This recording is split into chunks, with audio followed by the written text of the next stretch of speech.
Hello everyone, welcome to the success master. আজকে আমি তোমাদের জন্য ইতিহাস থেকে অন্য আরেকটি ক্লাস নিয়ে এসেছি। তোমরা অনেকেই মেসেজ করেছিলে, তোমরা কমেন্ট করেছিলে তোমাদেরকে এসটিজিটি আরও ক্লাসেস দেওয়ার জন্য। তো তোমাদের জন্য এসটিজিটি সিলেবাসেরই একটা ইম্পর্টেন্ট একটা ইতিহাস ক্লাস নিয়ে এসেছি। তো এটা যে শুধু এসটিজিটিতে কাজে আসবে এমনটা কিন্তু নয়। তোমরা যারা ইতিহাসে পিজিটি দেবে বা তোমরা যারা টেট 2 রয়েছে সেখানেও কিন্তু কাজে আসবে, বা অন্যান্য কম্পিটিটিভ এক্সামের ক্ষেত্রেও জেআরবিটির ক্ষেত্রেও কিন্তু কাজে আসবে। তো খুবই ইম্পর্টেন্ট একটা টপিক আজকে ডিসকাস করব। প্রথমে আমরা কনসেপ্টটা জেনে নেব, কনসেপ্টের শেষে আমরা ইম্পর্টেন্ট কিছু এমসিকিউস প্র্যাকটিস করব। শুধু প্র্যাকটিসই করব না, সে প্রতিটা এমসিকিউসের যে অপশনগুলি রয়েছে প্রতিটা অপশন আমরা ডিসকাস করব, যাতে তোমরা যে ভালোভাবে একটা স্কোর করতে পারো, ভালো স্কোর করতে পারো, তোমাদের জিনিসটা ভালোভাবে বুঝতে পারো। শুধু মুখস্থ করলে তো সবাই পারে, কিন্তু আমরা শুধু মুখস্থ করবো না, আমরা জিনিসটা বুঝবো, বোঝার সাথে সাথে ক্লাসের মাধ্যমে যাতে আমাদের আজকে ক্লাসের পরেই যাতে সম্পূর্ণ জিনিসটা একদম কমপ্লিটলি আমরা বুঝতে পারি, প্লাস আমাদের মুখস্থ হয়েছে, সেভাবেই কিন্তু আজকে ক্লাসটা তোমাদের সামনে উপস্থাপন করার চেষ্টা করব। তো তোমরা খুব মনোযোগ সহকারে ক্লাসটা স্কিপ না করে লাস্ট পর্যন্ত দেখতে থাকো, তাহলে আশা করি তোমাদের অনেকটাই ক্লিয়ার হয়ে যাবে। আর এখন তাহলে দেরি না করে আজকের ক্লাসটা আমি শুরু করছি। আর তাছাড়া কোনো রকম যদি ডাউট থাকে তোমরা ক্লাসের শেষে অবশ্যই কমেন্টের মাধ্যমে জানাবে। ডাউট থাকলে প্রয়োজনে তোমাদের জন্য আমি ডাউট সেশনও নিয়ে আসবো। ওকে, তো এখন তাহলে স্টার্ট করছি আজকের ইম্পর্টেন্ট ক্লাস ইতিহাস থেকে। সো ইতিহাস থেকে আজকে যে টপিকটা দেখবো সেটা হলো বৌদ্ধ ধর্ম, গৌতম বুদ্ধ। ওকে, যে বৌদ্ধ ধর্ম এটা কিন্তু ধর্মটাই, যে বৌদ্ধ ধর্ম, বৌদ্ধ ধর্মের যে প্রবর্তক তিনি হলেন গৌতম বুদ্ধ।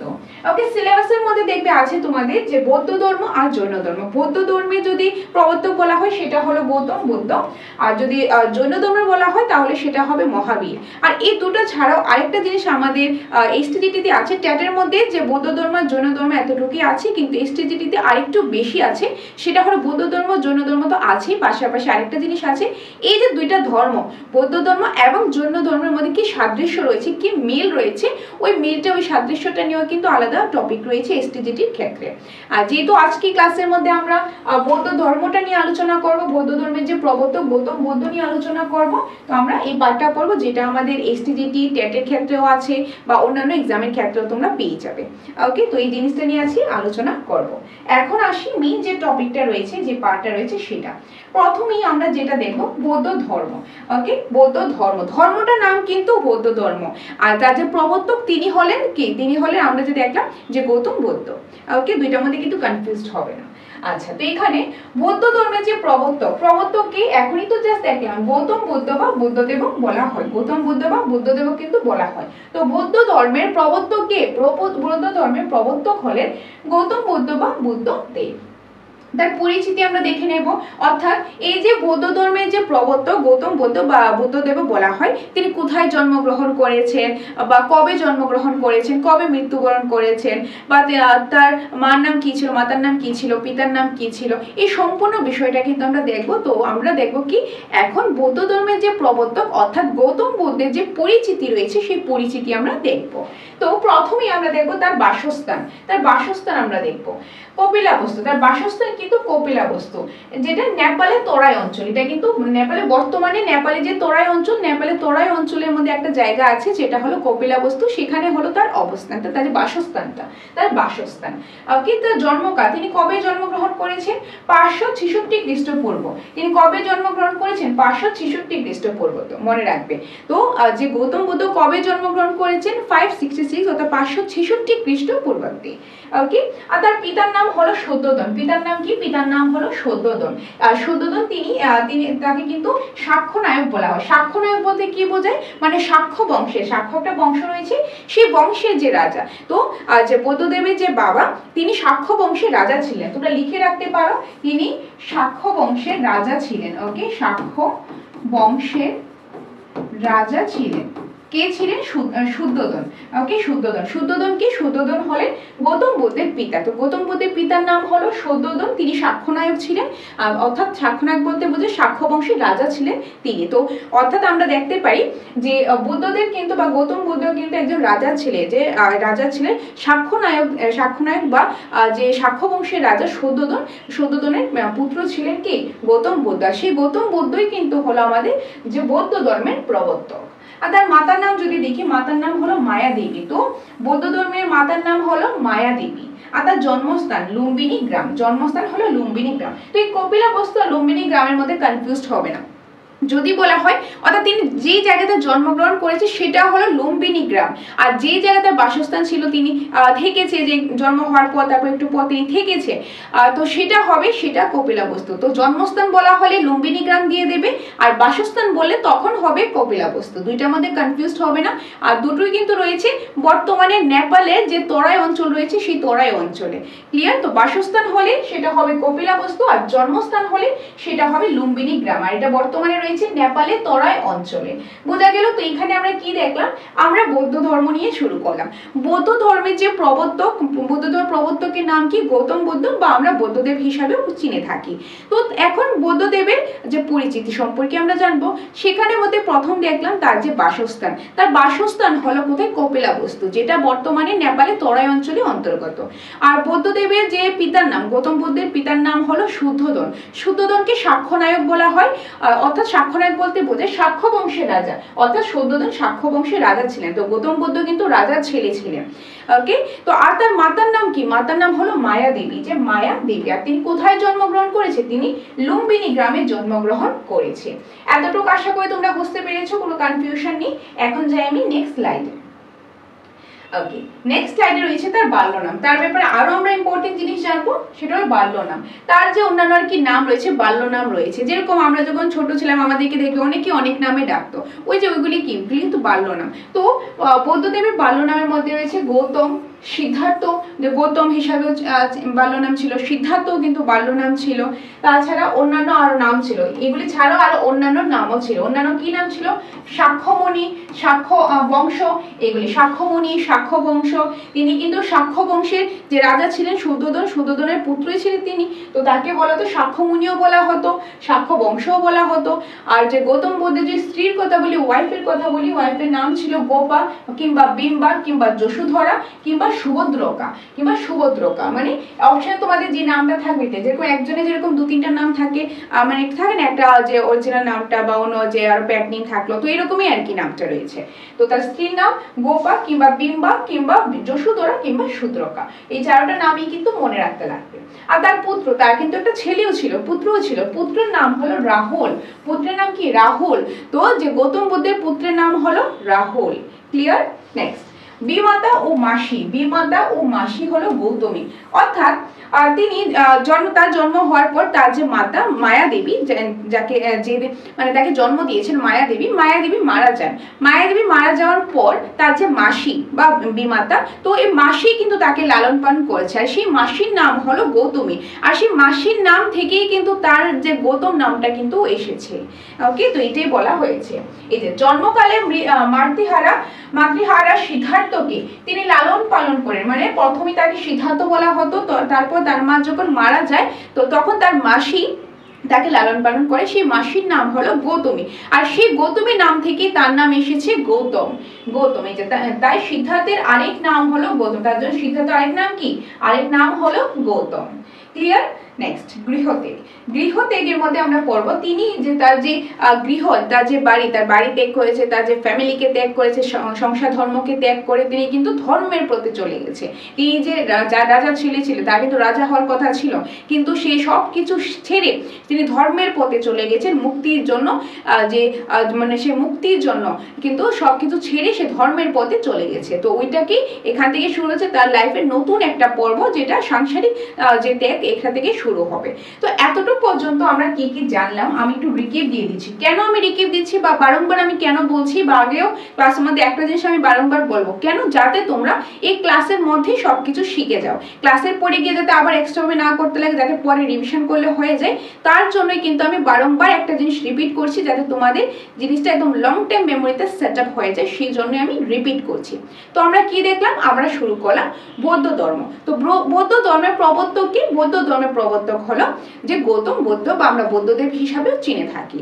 তো এই যে গৌতম বুদ্ধ, গৌতম বুদ্ধ কোথায় জন্মগ্রহণ করেছেন? তিনি জন্মগ্রহণ করেছেন লুম্বিনী গ্রামে, লুম্বিনী গ্রামে। আর তার বাসস্থান হলো কপিলাবস্তু, অর্থাৎ জন্মগ্রহণ করেছে লুম্বিনী গ্রামে আর বাসস্থান মানে থেকেছে কপিলাবস্তু, যেটা বর্তমানে নেপালের তরাই অঞ্চলের অন্তর্গত। আর তিনি যে বুদ্ধদেব যে রয়েছে বা গৌতম বুদ্ধ রয়েছে, তিনি তার বাবার নাম কি? তার বাবার নাম হলো শুদ্ধোদন, শুদ্ধোদন। আর শুদ্ধোদনকে সাক্ষ্যনায়ক বলা হয়। সাক্ষ্যনায়ক বলতে বোঝায় সাক্ষ্য বংশের রাজা, অর্থাৎ সাক্ষ্য বংশের রাজা ছিলেন কি? শুদ্ধোদন। আর সেই শুদ্ধোদনের পুত্রই হলো গৌতম বুদ্ধ। আর গৌতম বুদ্ধের মাতা কি? গৌতম বুদ্ধের মাতার নাম হলো মায়াদেবী। আর এই মায়াদেবী কিন্তু যে গৌতম বুদ্ধ জন্ম হওয়ার পর মায়াদেবী মারা যান। তো তার মা যখন মারা যান তখন তার নাম কিন্তু সিদ্ধার্থ। তার মা মারা যাওয়ার পর তাকে লালন পালন করেন তার মাসি। তার সেই মাসির নাম কি? তার সেই মাসির নাম হলো গৌতমী। তো তার সেই মাসির নাম থেকে তার যে গৌতম নামটা এসেছে, সেই জন্য আমরা তাকে গৌতম বুদ্ধ হিসাবেও কিন্তু চিনে থাকি। বোঝা গেল? তো এতটুকু কিন্তু আমরা আগে দেখেছি। তাছাড়াও আরেকটা দেখলাম, তার অন্যান্য নাম গৌতম। প্রথম সিদ্ধার্থ ছিল, বাল্যর নাম সিদ্ধার্থ ছিল, পরে তার মাসি গৌতমী নাম থেকে তার গৌতম নামটা হয়েছে। আর এছাড়া অন্যান্য নাম রয়েছে সাক্ষ্যমুনি, সাক্ষ্য বংশ। আর তার যে স্ত্রী, তিনি যখন বিয়ে করেছিলেন তার ওয়াইফের নাম কি কি ছিল? ওয়াইফের নাম ছিল, দেখো এখানে আছে, গোপা, বিম্বা, যশোধরা, শূদ্রকা। আর তার একটা ছেলেও ছিল, সে পুত্রের নাম, সেই ছেলের নাম হলো রাহুল। এই যে রাহুল। বোঝা গেল? তো এতটুকু আমরা কিন্তু অলরেডি দেখে নিয়েছি। এখন আমরা যেখান থেকে দেখবো সেটা হলো গৃহত্যাগ। গৃহত্যাগ থেকে দেখবো তার যে নতুন, তার লাইফের নতুন একটা পর্ব থেকে কিন্তু আমরা দেখবো, সেটা হলো গৃহত্যাগ।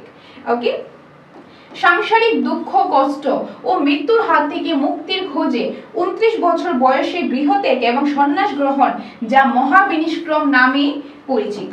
অর্থাৎ তিনি কি করেছেন? তিনি কিন্তু রাজার ছেলে ছিলেন। তো রাজার ছেলে, তার রাজা হওয়ারই কথা ছিল, কিন্তু সে এই সব কিছু ছেড়ে, রাজপাট ছেড়ে, তার ফ্যামিলিকে ছেড়ে, তার ওয়াইফকে ছেড়ে, তার ছেলেকে ছেড়ে, তার পুরো ফ্যামিলিকে ছেড়ে সে ধর্মের পথে গিয়েছে। ধর্মের পথে কেন গিয়েছে? যে মুক্তির জন্য। মুক্তির জন্য তিনি ধর্মের পথে কিন্তু গিয়েছে। তো ওই যে ধর্মের পথে গিয়েছে, তিনি সংসারটা ত্যাগ করেছেন, ওইটা থেকে তার লাইফে নতুন পর্ব শুরু হয়েছে। যখন তিনি এই যে সংসার ত্যাগ করেছেন, তখন তার বয়স ছিল মাত্র 29 বছর। মাত্র 29 বছর বয়সে তিনি সংসার ধর্মটা ত্যাগ করেছিলেন। কত বছর বয়সে? 29 বছর বয়সে। কেন ত্যাগ করেছেন? এই যে সাংসারিক দুঃখ কষ্ট, এই যে সাংসারিক দুঃখ কষ্ট ও মৃত্যুর হাত থেকে মুক্তির জন্য। বেসিক্যালি সে দুঃখ কষ্ট বা তার এগুলি থেকে যাতে রক্ষা পায়, এগুলি থেকে অর্থাৎ মুক্তির জন্য, তার মুক্তির জন্য সে ধর্মের পথে সবকিছু রাজপাট ফ্যামিলি ছেড়ে সে ধর্মের পথে চলে গেছে মাত্র 29 বছর বয়সে। কে গেছেন? যে বৌদ্ধ ধর্মের যে প্রবর্তক, কে? গৌতম বুদ্ধ। গৌতম বুদ্ধ মাত্র 29 বছর বয়সে তিনি তার সংসার ধর্মকে ত্যাগ করেছেন।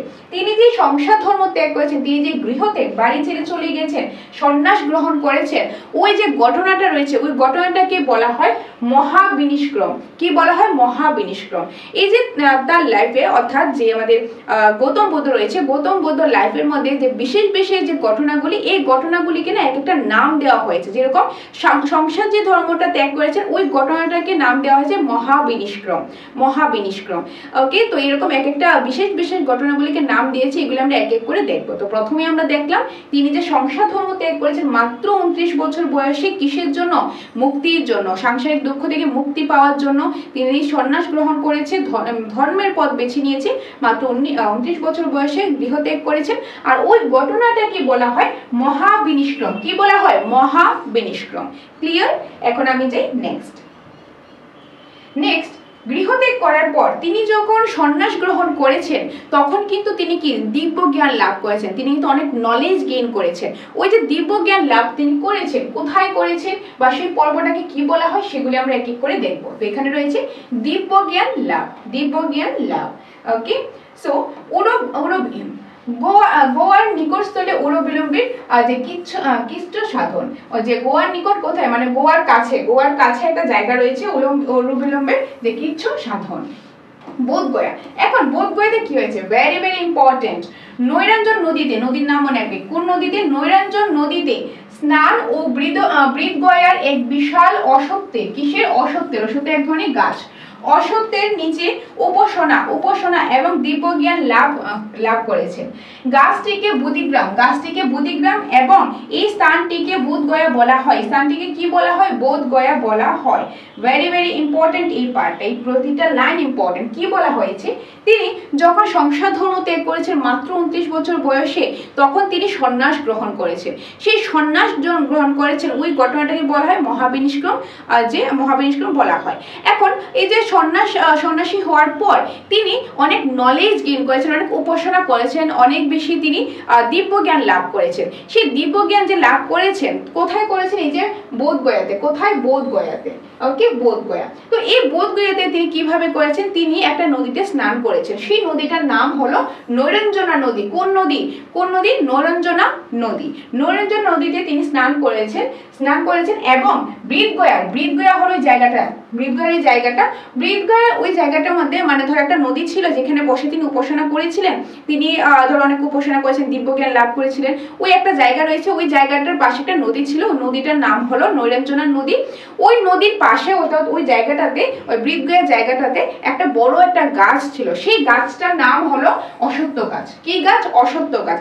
সেই গাছের নিচে বসে তিনি উপাসনা করতেন। কি করতেন?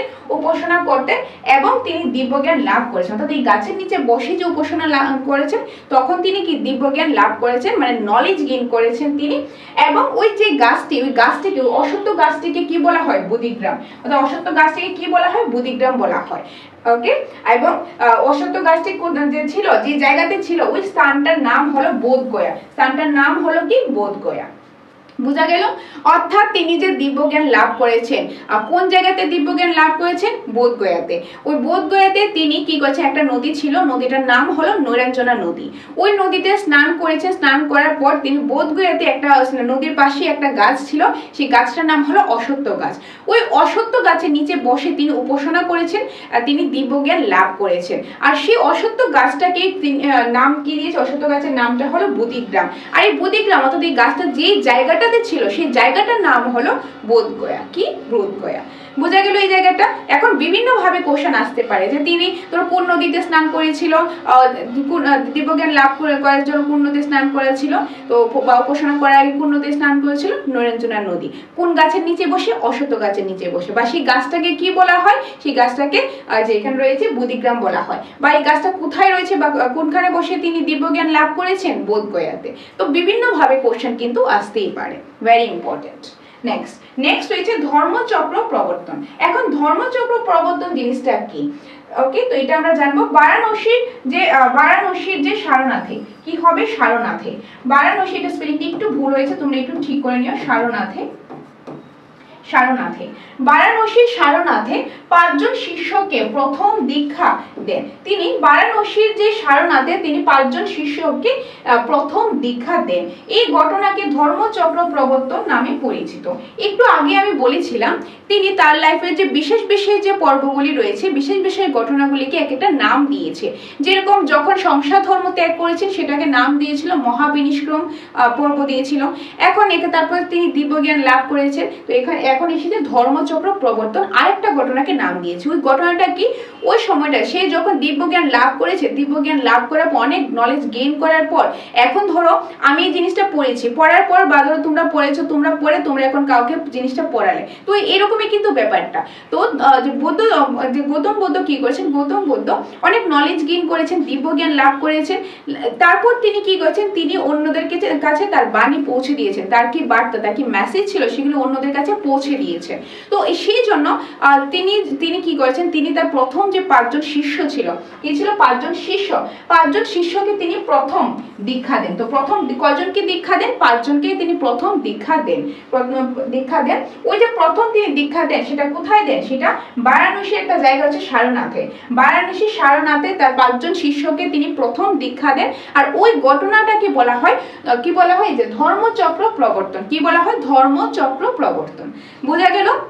অর্থাৎ তিনি দিব্যজ্ঞান লাভ করার পর ধরো একটা কিছু নলেজ গেইন করেছে, গেইন করার পর অন্য কাউকে এখন সেই জিনিসটা সবার মধ্যে ছড়িয়ে দেবে, তাকে ওই জিনিসটা জানাবে। একটা জিনিস সে লার্ন করেছে, শিখেছে, শেখার পর বাকিদেরকে টিচ করবে, বাকিদেরকে শেখাবে, ওইটাই ব্যাপারটা। তো গৌতম বুদ্ধ কি করলো, দিব্যজ্ঞান লাভ করলো। দিব্যজ্ঞান কোথায় লাভ করলো সেটা আমরা আগে দিয়ে গিয়েছিলাম, যে বোধগয়াতে অশ্বত্থ গাছের নিচে বসে তিনি যে উপাসনা করেছেন, দিব্যজ্ঞান লাভ করেছেন। আর যে গাছটির নিচে বসে, অশ্বত্থ গাছটিকে বলা হয় বোধিগ্রাম, যেই জায়গাতে ছিল সেটা হলো বোধগয়া। তো এই দিব্যজ্ঞান লাভ করার পর তিনি কি করেছেন, তার কয়েকজন শিষ্য, কয়জন, 5 জন শিষ্যকে তিনি প্রথম দীক্ষা দিয়েছেন।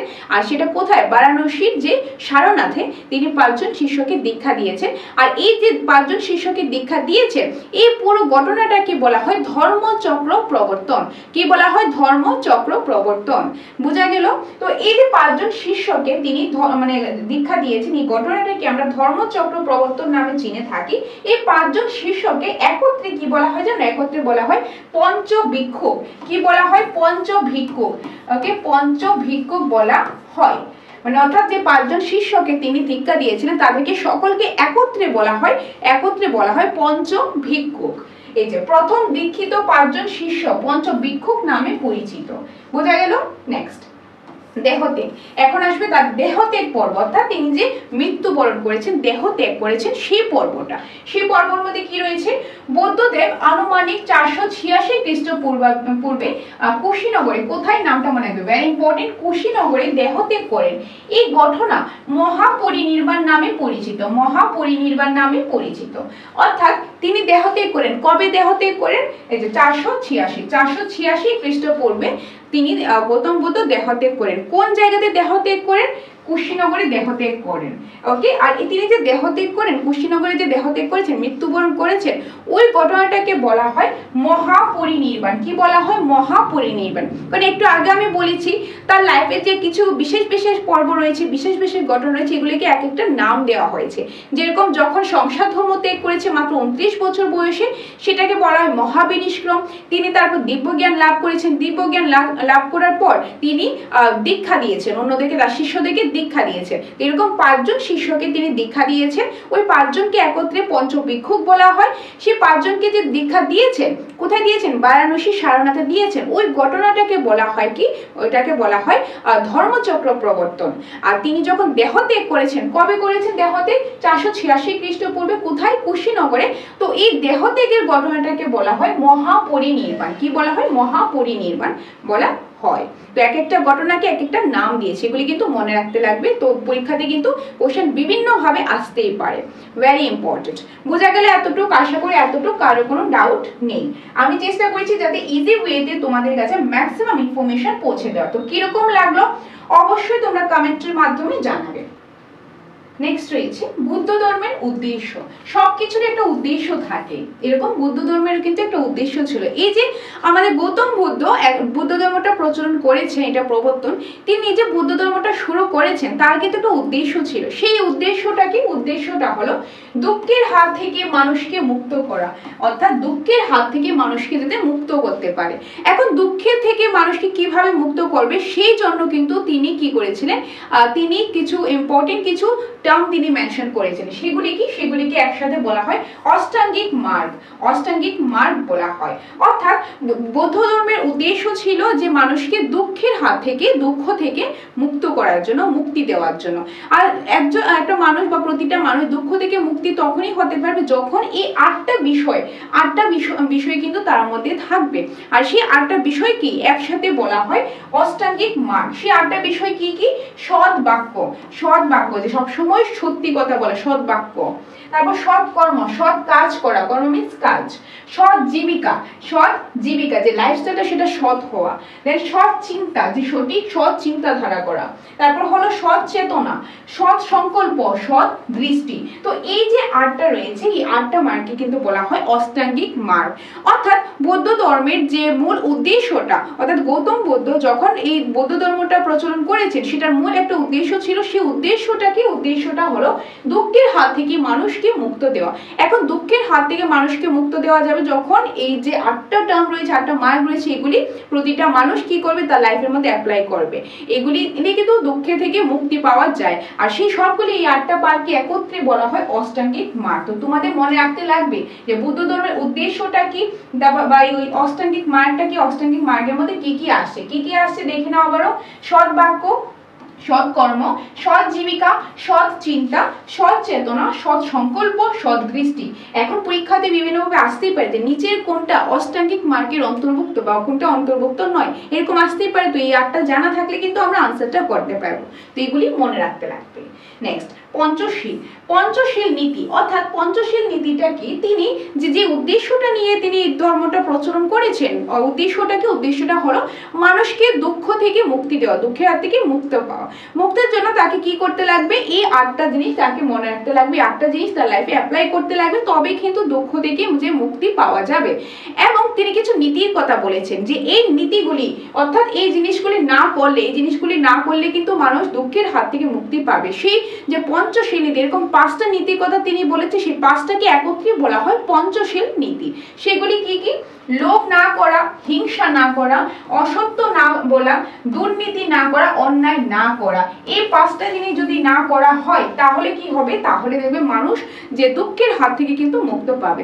অর্থাৎ গৌতম বুদ্ধ যে উদ্দেশ্য নিয়ে তিনি ওই যে বুদ্ধ ধর্মটা প্রচলন করেছেন যে দুঃখের হাত থেকে মানুষকে মুক্ত দেওয়া। এখন মানুষ দুঃখের হাতে কখন মুক্ত হতে পারবে, যখন এই 8টা মার্গ সে তার লাইফে অ্যাপ্লাই করবে, যেরকম সৎ বাক্য বলা, সৎ কর্ম করা, সৎ জীবিকা, সৎ জীবন যাপন করা, তারপরে যেরকম সৎ চিন্তা করা, সৎ চেতনা, সৎ সংকল্প, সৎ দৃষ্টি। এই 8টাকে একত্রে বলা হয় অষ্টাঙ্গিক মার্গ। এবং কিছু নীতির কথা বলেছে, এরকম 5টা নীতির কথা বলেছে যেগুলিকে একত্রে বলা হয় পঞ্চশীল নীতি। অর্থাৎ এগুলি লাইফের মধ্যে না করা, এই জিনিসগুলি না করা, লোভ না করা, হিংসা না করা, অসত্য না বলা, দুর্নীতি না করা, অন্যায় না করা। এগুলিকে যদি কেউ না করে তাহলে তার লাইফে যে দুঃখ থেকে সে মুক্তি পাবে।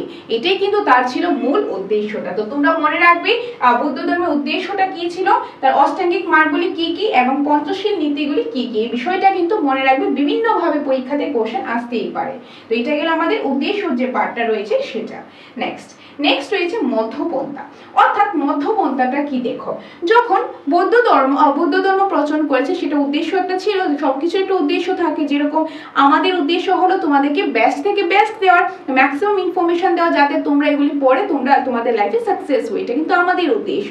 তো বৌদ্ধ ধর্মের একটা উদ্দেশ্য আমরা দেখলাম যে মানুষকে দুঃখের হাত থেকে মুক্তি দেওয়াই হলো বুদ্ধ ধর্মের মূল উদ্দেশ্যটা।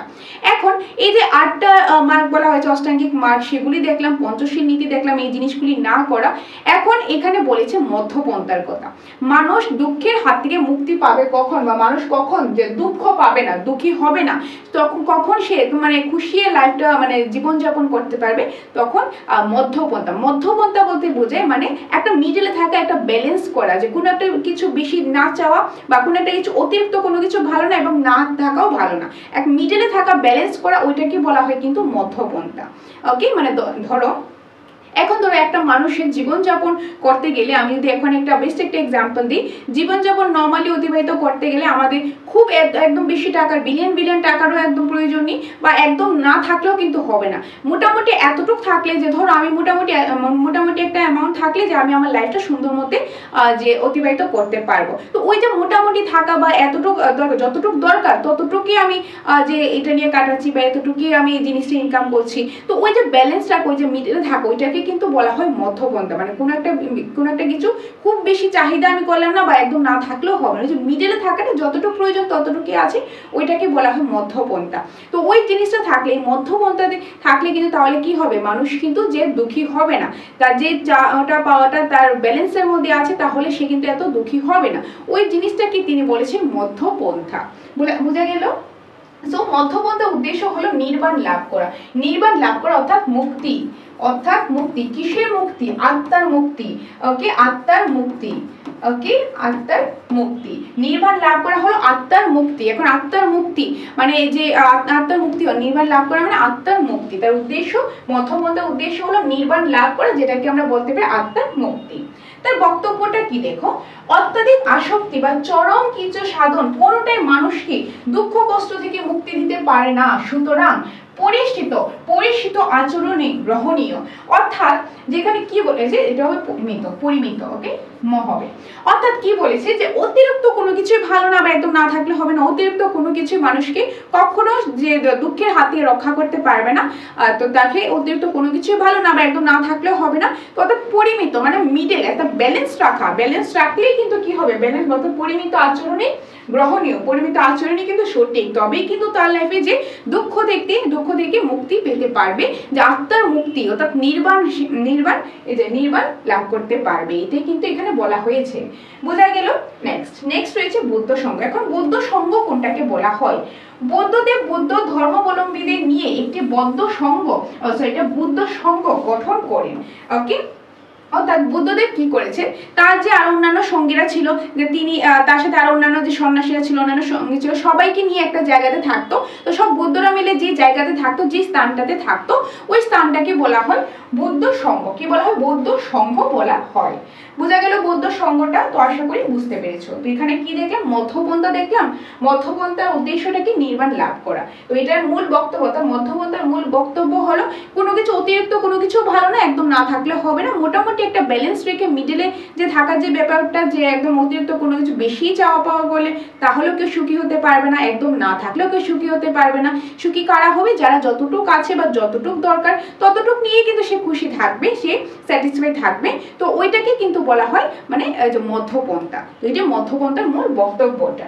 তাছাড়া আরেকটা দেখুন বৌদ্ধ সংঘ। বৌদ্ধ সংঘ কি? বুদ্ধদেব তার যে অন্যান্য যে সঙ্গীদের নিয়ে যে জায়গাতে যে স্থানে থাকতো সেটাকে বলা হয় বৌদ্ধ সংঘ। কি বলা হয়? বৌদ্ধ সংঘ। ক্লিয়ার? নেক্সট রয়েছে ধর্মগ্রন্থ। ভেরি ইম্পর্টেন্ট, ধর্মগ্রন্থ। এই যে বুদ্ধদেব যে গৌতম বুদ্ধ যে বৌদ্ধ ধর্ম গঠন করেছে, এটার মধ্যে কিন্তু তার ধর্মগ্রন্থটা ছিল। তার এই ধর্মগ্রন্থটা যেটাকে বলা হয় ত্রিপিটক। তার ধর্মগ্রন্থকে কি বলা হয়? ত্রিপিটক। তো পরীক্ষাতে আসতেই পারে যে গৌতম বুদ্ধের যে ধর্মগ্রন্থকে কি বলা হয়? ত্রিপিটক বলা হয়। ত্রিপিটক নাম দেখে বুঝতে পারছো, ত্রিপিটক মানে তিনটা। অর্থাৎ ত্রিপিটক এই যে রয়েছে, এটাকে কিন্তু তিনটা পার্ট রয়েছে। কয়টা পার্ট? তিনটা পার্ট। এক নম্বর হলো সূত্র পিটক, 2 নম্বর হলো বিনয় পিটক, 3 নম্বর হলো অভিধর্ম পিটক। ওকে, এই তিনটা পিটক রয়েছে, তিনটা পার্ট রয়েছে। অর্থাৎ বুদ্ধ ধর্মের যে ধর্মগ্রন্থটা রয়েছে সেটাকে তিনটা ভাগে ভাগ করা হয়, সেই তিনটাকে একত্রে বলা হয় ত্রিপিটক। আর সেই তিনটা পার্ট কি? প্রথম হলো সূত্র পিটক, তারপর হলো যে বিনয় পিটক, তারপর আসবে অভিধর্ম পিটক। এই তিনটা ভাগে কিন্তু ভাগ করা হয়েছে বৌদ্ধ ধর্মগ্রন্থকে। ওকে, ধর্মগ্রন্থগুলি পালি ভাষায় রচিত। আর বুদ্ধদেবের যে ধর্মগ্রন্থগুলি রয়েছে, অর্থাৎ তার যে বাণীগুলি, ধর্মগ্রন্থের মধ্যে কি ছিল? তার যে বাণীগুলি ছিল, তিনি যে বাণীগুলি দিয়েছিলেন, সেই বাণীগুলি যে কোন ভাষায় রচিত ছিল, যে আমরা একটা কিছু পড়বো, ধরো এখানে পড়ছি, এটা বাংলা ভাষায় রয়েছে। এখন কোনো না কোনো ল্যাঙ্গুয়েজের মাধ্যমে তো কোনো না কিছু আমরা শিখবো। তো সেই যে বাণী দিয়েছিল সেটাও তো একটা ল্যাঙ্গুয়েজের মাধ্যমে, একটা ভাষার মাধ্যমে। সেই ভাষাটা ছিল কি? পালি ভাষায় রচিত। তো মনে রাখবে যে বৌদ্ধ ধর্মগ্রন্থ কোন ভাষায় রচিত? পালি ভাষায় রচিত। এটা কিন্তু মনে রাখবে, বৌদ্ধ ধর্মগ্রন্থ হলে পালি ভাষায় রচিত। যদি বলা হয় জৈন ধর্মগ্রন্থ, তাহলে সেটা প্রাকৃত ভাষায়। যখন জৈন ধর্ম পড়বে তখন সেখানে সেটা আলোচনা করা হবে। ওকে, আর দুইটার মধ্যে কিছু মিল আছে, সেটাও কিন্তু আছে, সেটা পরে ক্লাসগুলিতে করানো হবে। ওকে, সো ধর্মগ্রন্থগুলি কোন ভাষায় রচিত? পালি ভাষায় রচিত। কোন ধর্মগ্রন্থ? বৌদ্ধ ধর্মগ্রন্থ। তো বৌদ্ধ ধর্মগ্রন্থ এগুলি হলো তিনটা পার্টে, যেটাকে একত্রে ত্রিপিটক বলা হয়, সূত্র পিটক, বিনয় পিটক, অভিধর্ম পিটক। আর এই যে ধর্মগ্রন্থগুলির মধ্যে যতগুলা বাণী এগুলি রচিত হয়েছে, সেই বাণীগুলি একটা ভাষায় রচিত হয়েছে, সেই ভাষাটা হলো পালি ভাষায়। কি ভাষা? পালি ভাষা। নেক্সট, উপদেশ। বুদ্ধ পালি ভাষা উপদেশ দিতেন। সরি, এটা একটু স্পেলিংটা ভুল হয়ে গেছে, আমি লিখে দিচ্ছি। পালি ভাষায় উপদেশ দিতেন। যে বুদ্ধদেব কি করতেন, যে ভাষায় তিনি উপদেশ দিতেন বা অন্যদেরকে যে বাণী দিতেন, যে উপদেশগুলি দিতেন, যে দীক্ষা দিতেন, তখন যে ভাষাটা তিনি ইউজ করতেন সেটা হলো পালি ভাষা। তো বুদ্ধদেব পালি ভাষায় উপদেশ দিতেন। ক্লিয়ার? নেক্সট রয়েছে ত্রিরত্ন। এই যে দেখো ত্রিরত্ন। বৌদ্ধ ধর্ম সংঘ। এই যে এই তিনটাকে কিন্তু বলা হয় ত্রিরত্ন, যে বৌদ্ধ ধর্মগ্রন্থের মধ্যে ত্রিরত্নের কথা মেনশন আছে। ত্রিরত্ন কি? একটা হলো বৌদ্ধ, একটা হলো বৌদ্ধ মানে বৌদ্ধ নিজেই, ওকে, আর তারপর হলো ধর্ম, তার যে ধর্মগ্রন্থটা যে ত্রিপিটক, আর হলো সংঘ। সংঘ হলো যেখানে বৌদ্ধদেব নিজে এবং তার অন্যান্য সঙ্গীদের নিয়ে যে জায়গাতে থাকে, যে স্থানে থাকে, ওইটা হলো বৌদ্ধ সংঘ বলা হয়। ওকে, যেরকম এখানে লেখাই আছে বৌদ্ধ। বৌদ্ধ হলে কি? মানে বৌদ্ধ ধর্মের প্রবর্তক। বৌদ্ধ কি? বুদ্ধ হলো যে গৌতম বুদ্ধ, এখানে হলো গৌতম বুদ্ধ নিজেকে বুঝিয়েছে, নিজেকে, ওকে, বুদ্ধ। এই যে ত্রিরত্নের প্রথম হলো বুদ্ধ, কারণ বুদ্ধ ছাড়া বৌদ্ধ ধর্মই তো হবে না, কারণ তিনি তো প্রচলন করেছেন, তিনি তো স্টার্ট করেছেন। এই যে বৌদ্ধ ধর্মগ্রন্থটা কে স্টার্ট করেছেন, কে প্রবর্তক, কে? সেটা গৌতম বুদ্ধ। তো বুদ্ধ প্রথমে ত্রিরত্নের প্রথম টার্ম হলো বুদ্ধ, মানে বুদ্ধ নিজেই, গৌতম বুদ্ধ নিজেই, বুদ্ধদেব নিজেই কিন্তু তিনি হলেন বৌদ্ধ ধর্মগ্রন্থের প্রবর্তক। যদি বলা হয় বৌদ্ধ ধর্মগ্রন্থের প্রবর্তক কি? গৌতম বুদ্ধ। যদি বলা হয় নেক্সট ক্লাসে যেটা আসবে, যেটা তোমাদের শেয়ার করাবে, সেটার মধ্যে কি যদি বলা হয় জৈন ধর্মের প্রবর্তক কি, সেটা হবে মহাবীর। মহাবীর, কিন্তু এখানে আছে বৌদ্ধ ধর্মগ্রন্থ। তো বৌদ্ধ ধর্মের প্রবর্তক কি? গৌতম বুদ্ধ। ওকে, ত্রিরত্ন প্রথম পার্ট। তারপর রয়েছে ধর্ম। ওকে, ধর্ম। ধর্ম হলো যে বুদ্ধ ধর্মমত, অর্থাৎ বুদ্ধ ধর্মমত, বুদ্ধদেব যতগুলো তার বাণী দিয়েছেন, যে বাণী দিয়েছেন, বিভিন্ন বাণী দিয়েছেন বিভিন্ন পিটকের মধ্যে, যে তিনটা পার্ট ছিল, সেই তিনটা পার্টের মধ্যে বিভিন্ন বাণী দিয়েছেন, ওইগুলি হলো বৌদ্ধ ধর্মগ্রন্থ। ওকে, বৌদ্ধ ধর্মগুলি। তারপর হচ্ছে সংঘ। সংঘ কোনটাকে বলা হয়? বৌদ্ধ সন্ন্যাসীদের মঠ, অর্থাৎ বৌদ্ধদেব নিজে এবং তার যে অন্যান্য সন্ন্যাসীদের নিয়ে যে জায়গাতে থাকে, যে স্থানটাতে থাকে, সেটাকে বলা হয় কি? সংঘ। বৌদ্ধ সংঘ বলা হয়। নেক্সট, হীনযান সাহিত্য মূলত পালি ভাষায় রচিত হয়, আর মহাযান সাহিত্য মূলত সংস্কৃত ভাষায় রচিত হয়। এখানে পালি ভাষা, সংস্কৃত ভাষা মনে রাখবে। এখানে দেখো হীনযান নিয়ে অনেক কিছু আছে, মহাযান নিয়ে অনেক কিছু আছে, এগুলি আমরা কখন পড়বো? হীনযানটা যেটা আছে, এটা কিন্তু হয়েছিল অশোকের সময়। অশোক, ওকে, অশোক। তো যখন তোমরা অশোকের ক্লাসটা করবে, অশোক পড়বে, তখন সেখানে হীনযানের ব্যাপারে পেয়ে যাবে। আর মহাযান হলো কনিষ্কর সময়। কখন? কনিষ্কর সময়। তো যখন তোমরা অশোক, কনিষ্ক এগুলি নিয়ে পড়বে, তখন কিন্তু সেখানে আসবে হীনযান সাহিত্যের ব্যাপারে, মহাযান সাহিত্যের ব্যাপারে, তখন আসবে। তো এখানে আমি ডিসকাস করছি না, এটা অন্য ক্লাসে তোমরা পেয়ে যাবে, সিলেবাসে আছে, তো চিন্তার কোনো কারণ নেই, সেগুলি পেয়ে যাবে। যখন অশোক আর কনিষ্ক পড়বে, হীনযান আর মহাযান পেয়ে যাবে। তো এতটুকু এখানে মনে রাখো, হীনযান যে সাহিত্যটা রয়েছে, হীনযানের মধ্যে যতগুলা সাহিত্য রচনা হয়েছিল, সেই সাহিত্যগুলি কোন ভাষায়? পালি ভাষায় রচিত হয়েছিল অশোকের সময়। আর মহাযান যে সাহিত্যগুলো, সেগুলি কিন্তু মূলত সংস্কৃত ভাষায় রচিত হয়েছিল। কার সময়? কনিষ্কের সময়। বোঝা গেল? তো যদি বলা হয় এখানে হীনযান হলে অশোক, মহাযান হলে কনিষ্ক। হীনযান হলে পালি ভাষা, মহাযান হলে সংস্কৃত ভাষা। এগুলি এখন মনে রাখো। আর বাকি তোমরা আরো ডিটেলস করবে যখন অশোক আর কনিষ্ক নিয়ে ক্লাস করানো হবে, সেখানে তোমরা সম্পূর্ণটা পেয়ে যাবে। ওকে, নেক্সট এখন দেখবো আমরা বৌদ্ধ সম্মেলন। ভেরি ভেরি ইম্পর্টেন্ট, এখান থেকে কোশ্চেন আসতে দেখা যায়। আর তোমরা টেট বলো, তোমরা এখন এসটিজিটি বলো, যে জৈন ধর্ম, বৌদ্ধ ধর্ম থেকে অবশ্যই কোশ্চেন থাকে, ডেফিনেটলি 100% কোশ্চেন থাকে কিন্তু। তো এই টপিকটা একদম মিস করার মতো না। আমি যদি বলি 2025-এর কথা, 2025-এও কিন্তু এখান থেকে একটা কোশ্চেন এসেছে। কি কোশ্চেন এসেছে আমি বলবো, তোমরা হয়তো বা তোমাদের মনে আছে যারা অনেকে পরীক্ষা দিয়েছো, তো কোনটা আমি বলে দেবো। যাই হোক, আমরা বৌদ্ধ সম্মেলন দেখবো। তো বৌদ্ধ সম্মেলন কিন্তু 4টা হয়েছে। কয়টা? টোটাল 4টা হয়েছে। বৌদ্ধ সম্মেলন টোটাল 4টা। তো আমরা এক এক করে দেখবো যে প্রথম সম্মেলন কবে হয়েছিল, কার আমলে হয়েছিল, দ্বিতীয়টা কখন, কার আমলে, কোন জায়গায়, তৃতীয়টা, চতুর্থটা, এরকম 4টা আমরা প্রতিটা পার্টে এক এক করে দেখবো। তো আমরা প্রথম থেকে শুরু করি। তো প্রথম বৌদ্ধ সম্মেলন কবে হয়েছে? এই যে 483 খ্রিস্টপূর্বে হয়েছে। কবে হয়েছে প্রথম বৌদ্ধ সম্মেলন? মনে রাখবে 483 খ্রিস্টপূর্ব। কার আমলে হয়েছে? অজাতশত্রু। অজাতশত্রুর আমলে হয়েছে। অজাতশত্রু কিন্তু একজনের নাম, সেই অজাতশত্রুর আমলে হয়েছে প্রথম বৌদ্ধ সম্মেলন। ওকে, অজাতশত্রুর আমলে। স্থানটা কি ছিল, মানে কোন জায়গাতে হয়েছিল? স্থানটা ছিল রাজগৃহ, মানে জায়গাটা, যে জায়গাতে হয়েছিল, যে স্থানে, যে প্লেসে হয়েছিল, সেটা হলো রাজগৃহ। আর ওই সময় সভাপতি কে ছিল, মানে প্রথম যে বৌদ্ধ সম্মেলন হয়েছিল, তা কে সভাপতিত্ব করেছিলেন? সভাপতিত্ব করেছিলেন মহাকাশ্যপ। কে করেছিলেন? মহাকাশ্যপ করেছিলেন। তো ওই যে বৌদ্ধ সম্মেলনের মধ্যে তার উদ্দেশ্যটা কি ছিল? বুদ্ধের বাণী বিনয় পিটক ও যে সূত্র পিটক সংকলিত হয়, অর্থাৎ বুদ্ধের যতগুলো বাণী ছিল সেই বাণীগুলি তার যে তিনটা পার্ট ছিল, তিনটা ত্রিপিটক থেকে দুইটা ত্রিপিটকের মধ্যে তার বাণীগুলি সংকলিত হয়েছিল। কোন দুইটা? একটা হলো বিনয় পিটক আর আরেকটা হলো আমাদের সূত্র পিটক। বিনয় প্রথম দুইটা বিনয় পিটক আর সূত্র পিটক, প্রথম দুইটাতে কিন্তু বুদ্ধের যে বাণীগুলি সেগুলি সংকলিত হয়েছিল। এখন এখান থেকে পরীক্ষাতে কিভাবে কোশ্চেন আসতে পারে দেখো, এতটুকু লাইন থেকে আমরা অনেক কিছু জেনে যাব। প্রথমত বৌদ্ধ সম্মেলন টোটাল কয়বার হয়েছে? 4 বার হয়েছে। প্রথম কবে হয়েছে? 483 খ্রিস্টপূর্ব। এবং কার আমলে হয়েছে? অজাতশত্রুর আমলে হয়েছে। কোন জায়গাতে হয়েছে? রাজগৃহে হয়েছে। তখন সভাপতি কে ছিল? প্রথম বুদ্ধ সম্মেলনের সময় সভাপতি কে ছিল? মহাকাশ্য।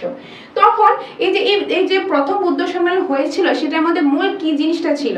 তখন ছিল বুদ্ধদেবের যে বাণীগুলি ছিল সেই বাণীগুলি দুইটা পিটকে, দুইটা পাঠের মধ্যে সংকলিত করা হয়েছে। তাহলে কোন দুইটা পিটক? একটা হলো সূত্র পিটক আর একটা হলো বিনয় পিটক। ক্লিয়ার? এটা গেল আমাদের প্রথমটা।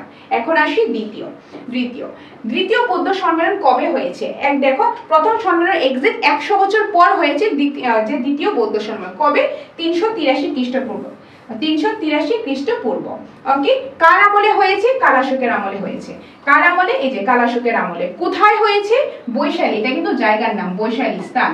ওকে, স্থান জায়গার নাম। ওকে, তো তখন তার যে সভাপতি, কে সভাপতিত্ব করেছে দ্বিতীয় বৌদ্ধ সম্মেলন? সর্বকামী। কে করেছে? সর্বকামী। এখন এটার মধ্যে কি ছিল? এই বুদ্ধ সম্মেলনের, দ্বিতীয় বুদ্ধ সম্মেলনের মেইন উদ্দেশ্যটা কি ছিল? বৌদ্ধ ধর্ম দ্বিবিভাজন, তেরবাদী এবং মহাসংঘ বাণী, অর্থাৎ তেরবাদী ও মহাসংঘের বাণী ছিল এই দ্বিতীয় বৌদ্ধ সম্মেলনের মূল যে উদ্দেশ্য। সে যে তেরবাদী আর মহাসংঘবাদী বাণীগুলি এখানে দ্বিবিভাজন, মানে দুইটা ভাগে ভাগ হয়ে গেছিল। দুইটা ভাগে কি হয়েছিল? ভাগ হয়েছিল। বুঝা গেল? তো বুদ্ধ সম্মেলন কয়বার হয়েছে? 4 বার হয়েছে। প্রথমটা কবে হয়েছে? প্রথমটা হয়েছে 483 খ্রিস্টপূর্বে, আর দ্বিতীয়টা তার ঠিক 100 বছর পর অর্থাৎ 383 খ্রিস্টপূর্বে হয়েছে। তো প্রথম বুদ্ধ সম্মেলন কার আমলে হয়েছে? অজাতশত্রু। কোথায় হয়েছে? রাজগৃহ। সভাপতি কে ছিল? মহাকাশ্য। তার উদ্দেশ্য কি ছিল? বুদ্ধদেবের বাণীগুলি সংকলিত করা। আর কিসের মধ্যে সংকলিত করা? দুইটা পিটকে। সেই পিটকগুলি কি? বিনয় পিটক আর একটা হলো সূত্র পিটক। গেল প্রথমটা। এখন আসে দ্বিতীয়টা কবে হয়েছে? 383 খ্রিস্টপূর্ব। কার আমলে হয়েছে? কালাশোকের আমলে। কোথায় হয়েছে? বৈশালীতে হয়েছে। সভাপতি কে ছিল? কে সভাপতিত্ব করেছিল? সর্বকামী সভাপতিত্ব করেছিল। আর এখানের মধ্যে কোন জিনিসটা মূল উদ্দেশ্য ছিল? যে দুইটা বিভাজন হয়েছিল। কি দুইটা বিভাজন হয়েছিল? তেরবাদী এবং মহাসংঘ বাণীগুলি দুইটা বিভাজন, তো দুইটা ভাগ হয়ে গেছিল দ্বিতীয় বৌদ্ধ সম্মেলনে। বোঝা গেল? তো এটা দেখলাম আমরা প্রথম দুইটা সম্মেলন সেটা। এখন আরো দুইটা রয়েছে, কারণ টোটাল তো 4টা, আরো দুইটা রয়েছে, সেগুলিও দেখিনি। সো তৃতীয় বৌদ্ধ সম্মেলন ভেরি ইম্পর্টেন্ট। এখান থেকে 2025 স্টেটে কোশ্চেন কিন্তু এসেছে। কোনটা এসেছে? এই যে অশোক পাটলিপুত্র, এখান থেকে কোশ্চেনটা এসেছে। ওকে, তো তৃতীয় বৌদ্ধ সম্মেলন কবে হয়েছে? তৃতীয় বৌদ্ধ সম্মেলন হয়েছে 250 খ্রিস্টপূর্ব। 250 খ্রিস্টপূর্বে তৃতীয় বৌদ্ধ সম্মেলন হয়েছে। কার আমলে হয়েছে? অশোকের আমলে হয়েছে। অশোকের আমলে হয়েছে। ওকে, কোন জায়গাতে হয়েছে? পাটলিপুত্রতে হয়েছে। পাটলিপুত্রতে হয়েছে। সভাপতি কে ছিল? উপগুপ্ত সভাপতি ছিল। উপগুপ্ত সভাপতি ছিল। আর এই যে তৃতীয় বুদ্ধ সম্মেলন হয়েছে তার উদ্দেশ্য কি ছিল? তা বুদ্ধদেবের যে বাণীগুলি রয়েছে সেগুলি একটা পিটকে সংকলিত করা। কোন পিটকে? অভিধর্ম পিটকে। অভিধর্ম পিটকে সম্মিলিত করা। টোটাল 3টা পিটক ছিল। কি কি? সূত্র, বিনয় আর একটা হলো অভিধর্ম। প্রথম দুইটা পিটক প্রথম বুদ্ধ সম্মেলনের মধ্যে সংকলিত করা হয়েছে, আর তৃতীয় অর্থাৎ অভিধর্ম পিটকের মধ্যে বৌদ্ধ ধর্মের বাকি যে বাণীগুলি রয়েছে সেগুলি সংকলিত করা হয়েছে। কখন? তৃতীয় বৌদ্ধ সম্মেলনে। ওকে, এখন 2025-এ কি এসেছিল? তৃতীয় বৌদ্ধ সম্মেলনটা কোথায় হয়েছিল? আনসার ছিল পাটলিপুত্রতে। আনসারটা পাটলিপুত্র ছিল। এটা কিন্তু 2025-এ টেট এক্সামে এসেছে। ওকে, ভেরি ইম্পর্টেন্ট। নেক্সট, চতুর্থ বুদ্ধ সম্মেলন কবে হয়েছে? 72 খ্রিস্টপূর্ব। 72 খ্রিস্টপূর্বে কিন্তু চতুর্থ বুদ্ধ সম্মেলন হয়েছে। কার আমলে হয়েছে? রাজা কনিষ্কের আমলে হয়েছে। কোথায় হয়েছে? কাশ্মীরে হয়েছে। কোথায়? কাশ্মীরে হয়েছে। তার সভাপতিত্ব কে করেছিলেন? বসুমিত্র করেছিলেন। ওকে, আর এটা মূল উদ্দেশ্য কি ছিল? এটা কি হয়েছিল? চতুর্থ বৌদ্ধ সম্মেলনে কি হয়েছিল? হীনযান এবং মহাবীর দুটি শাখায় বিভাজন হয়েছিল। মানে হীনযান আর যে হীনযান মহাযানের যে ব্যাপারটা সেটা কিন্তু দুইটা ভাগে ভাগ হয়ে গেছিল। হীনযান আর মহাযান দুইটা ভাগে ভাগ হয়ে গেছিল। হীনযানটা কি, হীনযান কিন্তু অশোকের সময়, মহাযানটা কি, মহাযানটা হলো যে কনিষ্কের সময়, যেটা আগে আমি বলেছিলাম। ওকে, তো এই দুইটা কি হয়েছে, দুইটা ভাগ হয়ে গেছিল। ওকে, এটা গেল চতুর্থ বৌদ্ধ সম্মেলন। তো আমরা যদি দেখি বৌদ্ধ সম্মেলনগুলি ভেরি ইম্পর্টেন্ট। টোটাল কয়টা বৌদ্ধ সম্মেলন হয়েছে? 4টা হয়েছে। প্রথমটা কবে হয়েছে? প্রথমটা হয়েছে 483 খ্রিস্টপূর্বে। ওকে, কার আমলে হয়েছে? অজাতশত্রুর আমলে হয়েছে। কোথায় হয়েছে? রাজগৃহে হয়েছে। তারপর যদি বলি ওই যে এটা আমাদের কি ছিল, এটা আমাদের বুদ্ধের যে বাণীগুলা, সেই বাণীগুলা কিন্তু সংকলিত করা হয়েছে দুইটা পিটকে। কোন দুইটা? প্রথম দুইটা হয়েছে সূত্র আর বিনয় পিটকে, আর এটা সভাপতি কে ছিল? মহাকাশ্য। তারপরে আসে দ্বিতীয়টা হয়েছে, মানে প্রথমটা যে হয়েছিল তার ঠিক 100 বছর পর, অর্থাৎ 383 খ্রিস্টপূর্বে দ্বিতীয় বুদ্ধ সম্মেলন হয়েছে। আর তখন তার যে মানে কোথায় হয়েছিল? বৈশালীতে হয়েছিল। কার আমলে? কালাশোকের আমলে হয়েছিল। বোঝা গেল? এখন আর সেটার মধ্যে কি ছিল? সেটার মধ্যে যে থেরযান, ওকে, থের যে লেখা আছে থেরবাদী আর হলো মহাসংঘের বাণীগুলি দুইটা ভাগে বিভক্ত হয়ে গিয়েছিল। আর তার যে আমাদের সভাপতি, দ্বিতীয় বৌদ্ধ সম্মেলনে কে সভাপতিত্ব করেন? সর্বকামী সভাপতিত্ব করেছিলেন। আর তৃতীয় বৌদ্ধ সম্মেলন কবে হয়েছে? 250 খ্রিস্টপূর্বে হয়েছে। কার আমলে হয়েছে? অশোকের আমলে হয়েছে। কোথায় হয়েছে? পাটলিপুত্রতে হয়েছে। সভাপতি কে ছিল? উপগুপ্ত। তারপর এটাতে কি করেছে? মূল উদ্দেশ্যটা কি ছিল? যে বুদ্ধের বাণীগুলি পিটকের মধ্যে সংকলিত করা। কোন পিটকে? ওই যে লাস্টেরটা, অভিধর্ম পিটক। আর চতুর্থ বৌদ্ধ সম্মেলন কবে হয়? 72 খ্রিস্টপূর্ব। কার আমলে? কনিষ্কের আমলে। কোথায়? কাশ্মীরে। সভাপতি কে ছিল? বসুমীর। আর এটা আমাদের কি হয়েছিল? হীনযান আর মহাযান দুইটা ভাগে ভাগ হয়ে গিয়েছিল। তো এইটাই গেল আমাদের 4টা টোটাল বৌদ্ধ সম্মেলনগুলি। Very important. এখান থেকে বিভিন্ন বার পরীক্ষাতে কিন্তু কোশ্চেন আসতে দেখা গিয়েছে। তো আমরা কি দেখলাম? দেখো, আমরা দেখলাম বৌদ্ধ ধর্ম স্টার্ট করলাম। বৌদ্ধ ধর্মের মধ্যে প্রবর্তক হলো গৌতম বুদ্ধ। তো প্রথমে আমরা গৌতম বুদ্ধর পরিচিতি জানলাম, তার জন্মস্থান, তার জন্মস্থান লুম্বিনী গ্রাম, তারপর তার বাসস্থান কপিলাবস্তু, তার বাবা যেরকম শুদ্ধোদন, তারপর যেরকম তার বাবাকে শুদ্ধোদনকে বলা সাক্ষ্য নায়কন, সাক্ষ্য বংশের রাজা ছিলেন। তার মাতার নাম হলো মায়া দেবী। কিন্তু তার মাতা যে মারা যায়, মারা যাওয়ার পর তাকে তার মাসি গৌতমী তাকে লালন পালন করেছেন। তার জন্য তার নাম, আগে তো সিদ্ধার্থ ছিল, তার পরবর্তী নাম হয়েছে কি?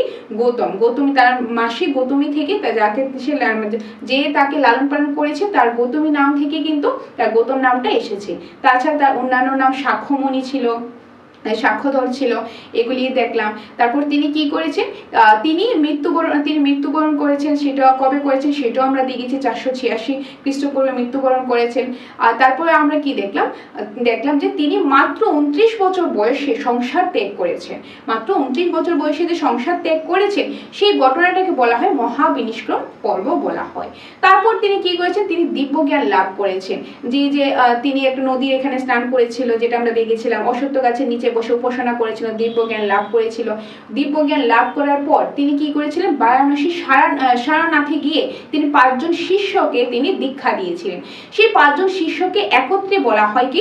পঞ্চভিক্ষুক। আর এই ঘটনাটাকে, 5 জনকে যে দীক্ষা দিয়েছিল, সেই ঘটনাটাকে কি বলা হয়? ধর্মচক্র প্রবর্তন বলা হয়। তিনি 5 জনকে দীক্ষা দিয়েছিল, একত্রে বলা কি হয়েছে? একত্রে বলা হয়েছে পঞ্চভিক্ষুক বলা হয়। তো এগুলি আমরা দেখেছি। তারপর আমরা আরো কিছু ইম্পর্টেন্ট দেখলাম যে বৌদ্ধ ধর্মের উদ্দেশ্যটা কি, তার যে অষ্টাঙ্গিক মার্গগুলি কি কি, পঞ্চশীল নীতি কি, সেগুলো আমরা দেখেছি। তারপর মধ্যপন্থা কি, সেগুলি আমরা দেখলাম। তারপর আরো অন্যান্য বিষয় দেখলাম, বৌদ্ধ সম্মেলনগুলি আমরা দেখলাম। তো এই যে বিষয়গুলি প্রথমে আমরা কনসেপ্টটা কিন্তু তুলে ধরেছি। আশা করি তোমরা সম্পূর্ণ জিনিসটা বুঝতে পেরেছো। তোমরা চাইলে এগুলি একই করে স্ক্রিনশটও নিয়ে নিতে পারো। কনসেপ্ট আমি আবারও একটু দেখিয়ে দিচ্ছি, তারপর এমসিকিউতে আমি আসবো। আর আমি টেলিগ্রাম গ্রুপের মাধ্যমেও কিন্তু পিডিএফটা দিয়ে দেবো। যারা যারা তোমরা গ্রুপে নেই, গ্রুপে জয়েন হয়ে যেও, সেখানে আমি দিয়ে দেবো। ওকে, এই যে বুদ্ধ ধর্মে তার বাসস্থান, জন্মস্থান, বাল্যর নাম, গৃহত্যাগ, তারপর দিব্য জ্ঞান লাভ, তার ধর্মচক্র প্রবর্তন, পঞ্চভিক্ষুক, এটা ভিক্ষুক হবে আমি আগে লিখে দিয়েছিলাম, তার দেহত্যাগ, তারপর বুদ্ধ ধর্মের উদ্দেশ্য, অষ্টাঙ্গিক মার্গ, পঞ্চশীল, মধ্যপন্থা, তার বক্তব্য, বৌদ্ধ সংঘ, যেখানে বুদ্ধদেব এবং অন্যান্য সন্ন্যাসীদের নিয়ে যে জায়গাতে থাকে সেটাকে বুদ্ধ সংঘ বলা হয়, সেটা দেখেছিলাম। ধর্মগ্রন্থ, তার উপদেশ, তারপর যেরকম ত্রিরত্ন, হীনযান আর মহাযান সাহিত্য দেখলাম। তারপর বুদ্ধ সম্মেলন, যেটা টোটাল 4টা আমরা দেখে নিয়েছি। বোঝা গেল? তো এখানে আমরা দেখলাম কনসেপ্টগুলো। এখন আমরা কি করব, এমসিকিউস প্র্যাকটিস করব। শুধু প্র্যাকটিসই নয় কিন্তু আমরা এগুলি কিন্তু ক্লাসের মাধ্যমে শিখবো। এই যে চারটা অপশন দেখছো, এই চারটা অপশন আবার আমরা ডিটেইলস এখানে আলোচনা করব, তার ব্যাখ্যাটা দিয়ে দিয়েছি। তাহলে কি হবে বলো তো, তোমাদের জিনিসটা সুবিধা হবে, বারবার রিভিশন হয়ে যাবে। তাহলে তোমরা দেখবে ক্লাসের শেষে সবগুলো তোমরা এমনিতেই মনে হয়ে যাবে। তার জন্য কিন্তু তোমাদের জন্য এইভাবে ক্লাস নিয়ে আসছি। একটু লেন্দি হতে পারে, বাট লেন্দি হলেও ক্লাসটা ইফেক্টিভ হবে এতটুকু আমি বলতে পারি। তো তোমরা ক্লাসের শেষে অবশ্যই কমেন্ট করে জানাবে ক্লাসটা কিরকম লাগলো। তোমাদের কমেন্ট আমাদের জন্য খুব ইম্পর্টেন্ট। তোমাদের এই পজিটিভ কমেন্টই কিন্তু আমরা অনেকটা মোটিভেট হই। তো কিরকম লাগলো বা কোনো সাজেশন থাকলে সেটাও তোমরা কমেন্টের মাধ্যমে জানাতে পারো। তাছাড়া তোমরা যদি চাও যে তোমরা আমাদের এখানে এসে অফলাইন ক্লাস করবে কিংবা অনলাইন ক্লাসই করবে, আমাদের এখানে অফলাইন ক্লাস করার সুবিধাও আছে, অনলাইন ক্লাস করার সুবিধাও কিন্তু আছে। যেটাই করতে চাও সেটার জন্য তোমরা আমাদের সাথে যোগাযোগ করবে আমাদের স্ক্রিনে দেওয়া নম্বরে। আর স্টাডি মেটেরিয়ালস চাইলে সেটাও আছে, ট্যাট 1, ট্যাট 2, এসটিডিটি, পিজিটি, জেআরবিটি, হাইকোর্টের সবগুলি নোটসে অ্যাভেলেবেল আছে, কোয়ালিটিফুল নোটস আছে। সেগুলোর জন্য তোমরা আমাদের স্ক্রিনে দেওয়া নম্বরে যোগাযোগ করতে পারো। ইভেন নোটসের সাথে তোমরা কিন্তু মক টেস্টও পেয়ে যাবে। আর আরেকটা বিষয় তোমাদেরকে আগেও ভিডিওর মাধ্যমে বলেছিলাম যে তোমরা যারা যারা অফলাইন কোর্সটা করবে, অনলাইন কোর্স যারা নিতে চাও তো নিতে পারো, অফলাইন কোর্স যারা করবে যেটা 6 মাসের কোর্স, এখন যদি পরীক্ষা যদি 1 মাস 2 মাস পরে নোটিফিকেশন দিয়ে দেয়, সেই ক্ষেত্রে তোমাদেরকে আমরা কিন্তু অফলাইন কোর্সের সাথে অনলাইন কোর্সটা তোমাদেরকে আমরা দিয়ে দেবো। তো সেই ব্যাপারে ডিটেলস আগে বলে দিয়েছি, বা আরও ডিটেলস জানতে চাইলে তোমরা আমাদের স্ক্রিনে দেওয়া নম্বরে যোগাযোগ করে ডিটেলসটা জেনে নিতে পারো। ওকে, বাকিটা আমি পরে বলছি, আগে ক্লাসটা সেরে নিই। সো এমসিকিউর মধ্যে যদি দেখি, তোমরা আনসারটা করবে, কমেন্টের মাধ্যমে জানাবে যে এগুলি আনসারটা কোনটা কি হবে, তাহলে বুঝতে পারবে যে তোমরা মনোযোগ সহকারে ক্লাসটা দেখছো। আচ্ছা, তো গৌতম বুদ্ধের জন্মস্থান কোথায়? গৌতম বুদ্ধের জন্মস্থান কোনটা? আনসারটা তোমরা দাও কমেন্টের মাধ্যমে, আমি অপশনগুলি বলে দিচ্ছি। কপিলাবস্তু, লুম্বিনী গ্রাম, বৈশালী, রাজগৃহ। কোনটা হবে? আশা করি আনসারটা দিয়ে দিয়েছে। আমি সবার কাছ থেকে রাইট আনসারটাই কিন্তু আশা করছি। আনসারটা কি হবে? আনসারটা হবে লুম্বিনী গ্রাম। কি হবে? লুম্বিনী গ্রাম। ওকে, কারণ আমি কিন্তু বলেছিলাম এই যে কপিলাবস্তু, কপিলাবস্তু হলো তার বাসস্থান। তার কি? তার বাসস্থান। ওকে, আর লুম্বিনী গ্রাম হলো তার জন্মস্থান, তার জন্মস্থান। তারপর বৈশালী কি? বৈশালীর মধ্যে কি হয়েছিল? বৈশালীর মধ্যে যে দ্বিতীয় বৌদ্ধ সম্মেলন হয়েছিল, যে দ্বিতীয় বৌদ্ধ সম্মেলন কিন্তু হয়েছিল কোথায়? বৈশালীতে। দ্বিতীয় বৌদ্ধ সম্মেলন, দ্বিতীয় বৌদ্ধ সম্মেলন। যদি বলি দ্বিতীয় বৌদ্ধ সম্মেলন কবে হয়েছে? দ্বিতীয় বৌদ্ধ সম্মেলন হয়েছে 383 খ্রিস্টপূর্বে। কার আমলে হয়েছে? আর সেটা কিন্তু কালাশোকের আমলে হয়েছে। তোমরা লিখে রাখতে পারো, আগে আমি অলরেডি বলে দিয়েছি, আমি আবারও রিভিশন জাস্ট করছি। কালাশোকের আমলে হয়েছে। ওকে, কোথায় হয়েছে? বৈশালীতে হয়েছে। ক্লিয়ার? তারপর রয়েছে রাজগৃহ। রাজগৃহে আমাদের কি? রাজগৃহের জায়গাটা এখানে কিন্তু যে প্রথম বৌদ্ধ সম্মেলন, প্রথম বৌদ্ধ সম্মেলনটা কোথায় হয়েছে? রাজগৃহে। কবে হয়েছে? 483 খ্রিস্টপূর্বে। কার আমলে হয়েছে? এটা হয়েছে অজাতশত্রুর আমলে। তার যে সভাপতি কে ছিল? কাশ্যপ ছিল। তো এই বিষয়গুলি কিন্তু মনে রাখতে লাগবে, একটা আরেকটার সাথে লিঙ্ক করে পড়বে। অর্থাৎ জন্মস্থান বলা হলে লুম্বিনী গ্রাম। তো বাকিগুলি আমরা জেনে নিলাম। তারপরে আমি দেখো এখানে ব্যাখ্যা কিন্তু আমি দিয়ে দিয়েছি, আমি একটু বলে দিচ্ছি। এই যে প্রথম কপিলাবস্তু, কপিলাবস্তু ছিল গৌতম বুদ্ধের পৈতৃক রাজ্য। তার যে পৈতৃক রাজ্য ছিল, এখানেই তিনি শৈশব, কৈশোর ও যৌবনের কিছু অংশ অতিবাহিত করে।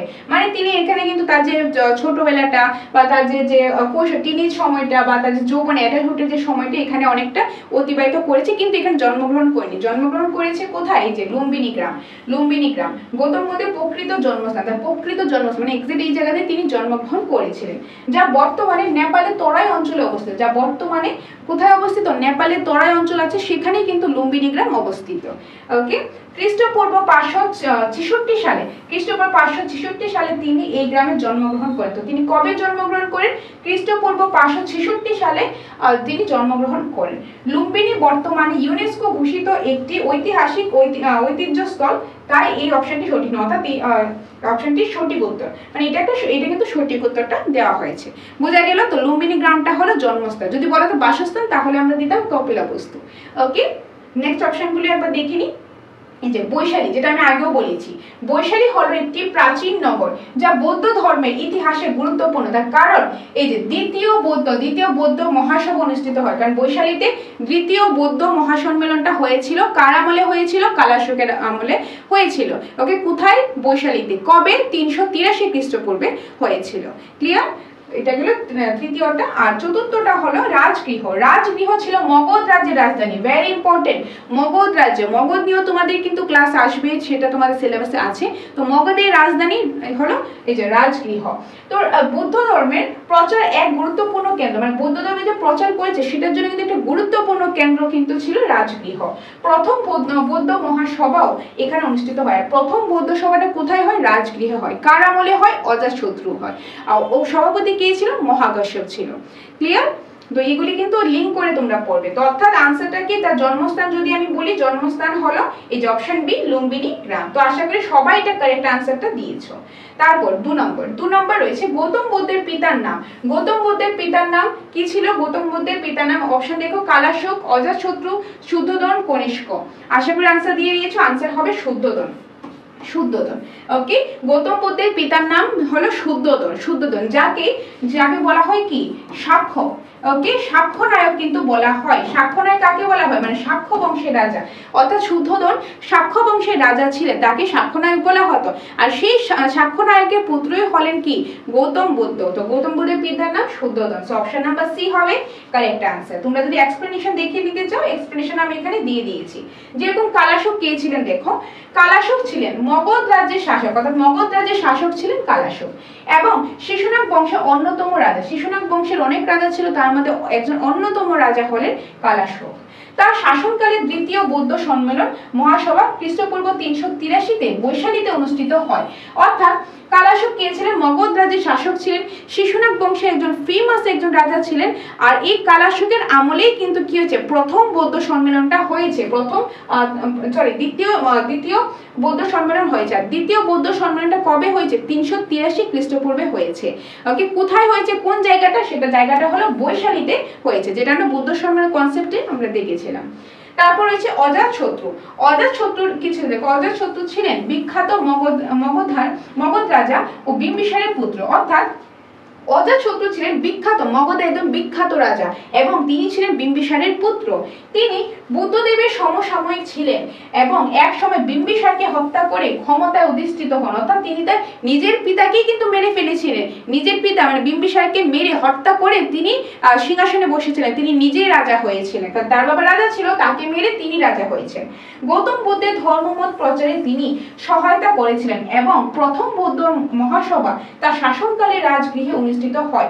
অর্থাৎ তার সময় তিনি কিন্তু কি হয়, তার বাবাকে মেরে, তার যে পিতাকে মেরে, বিম্বিসারকে মেরে তার সিংহাসনে বসেছে, তিনি রাজা হয়ে গেছিল।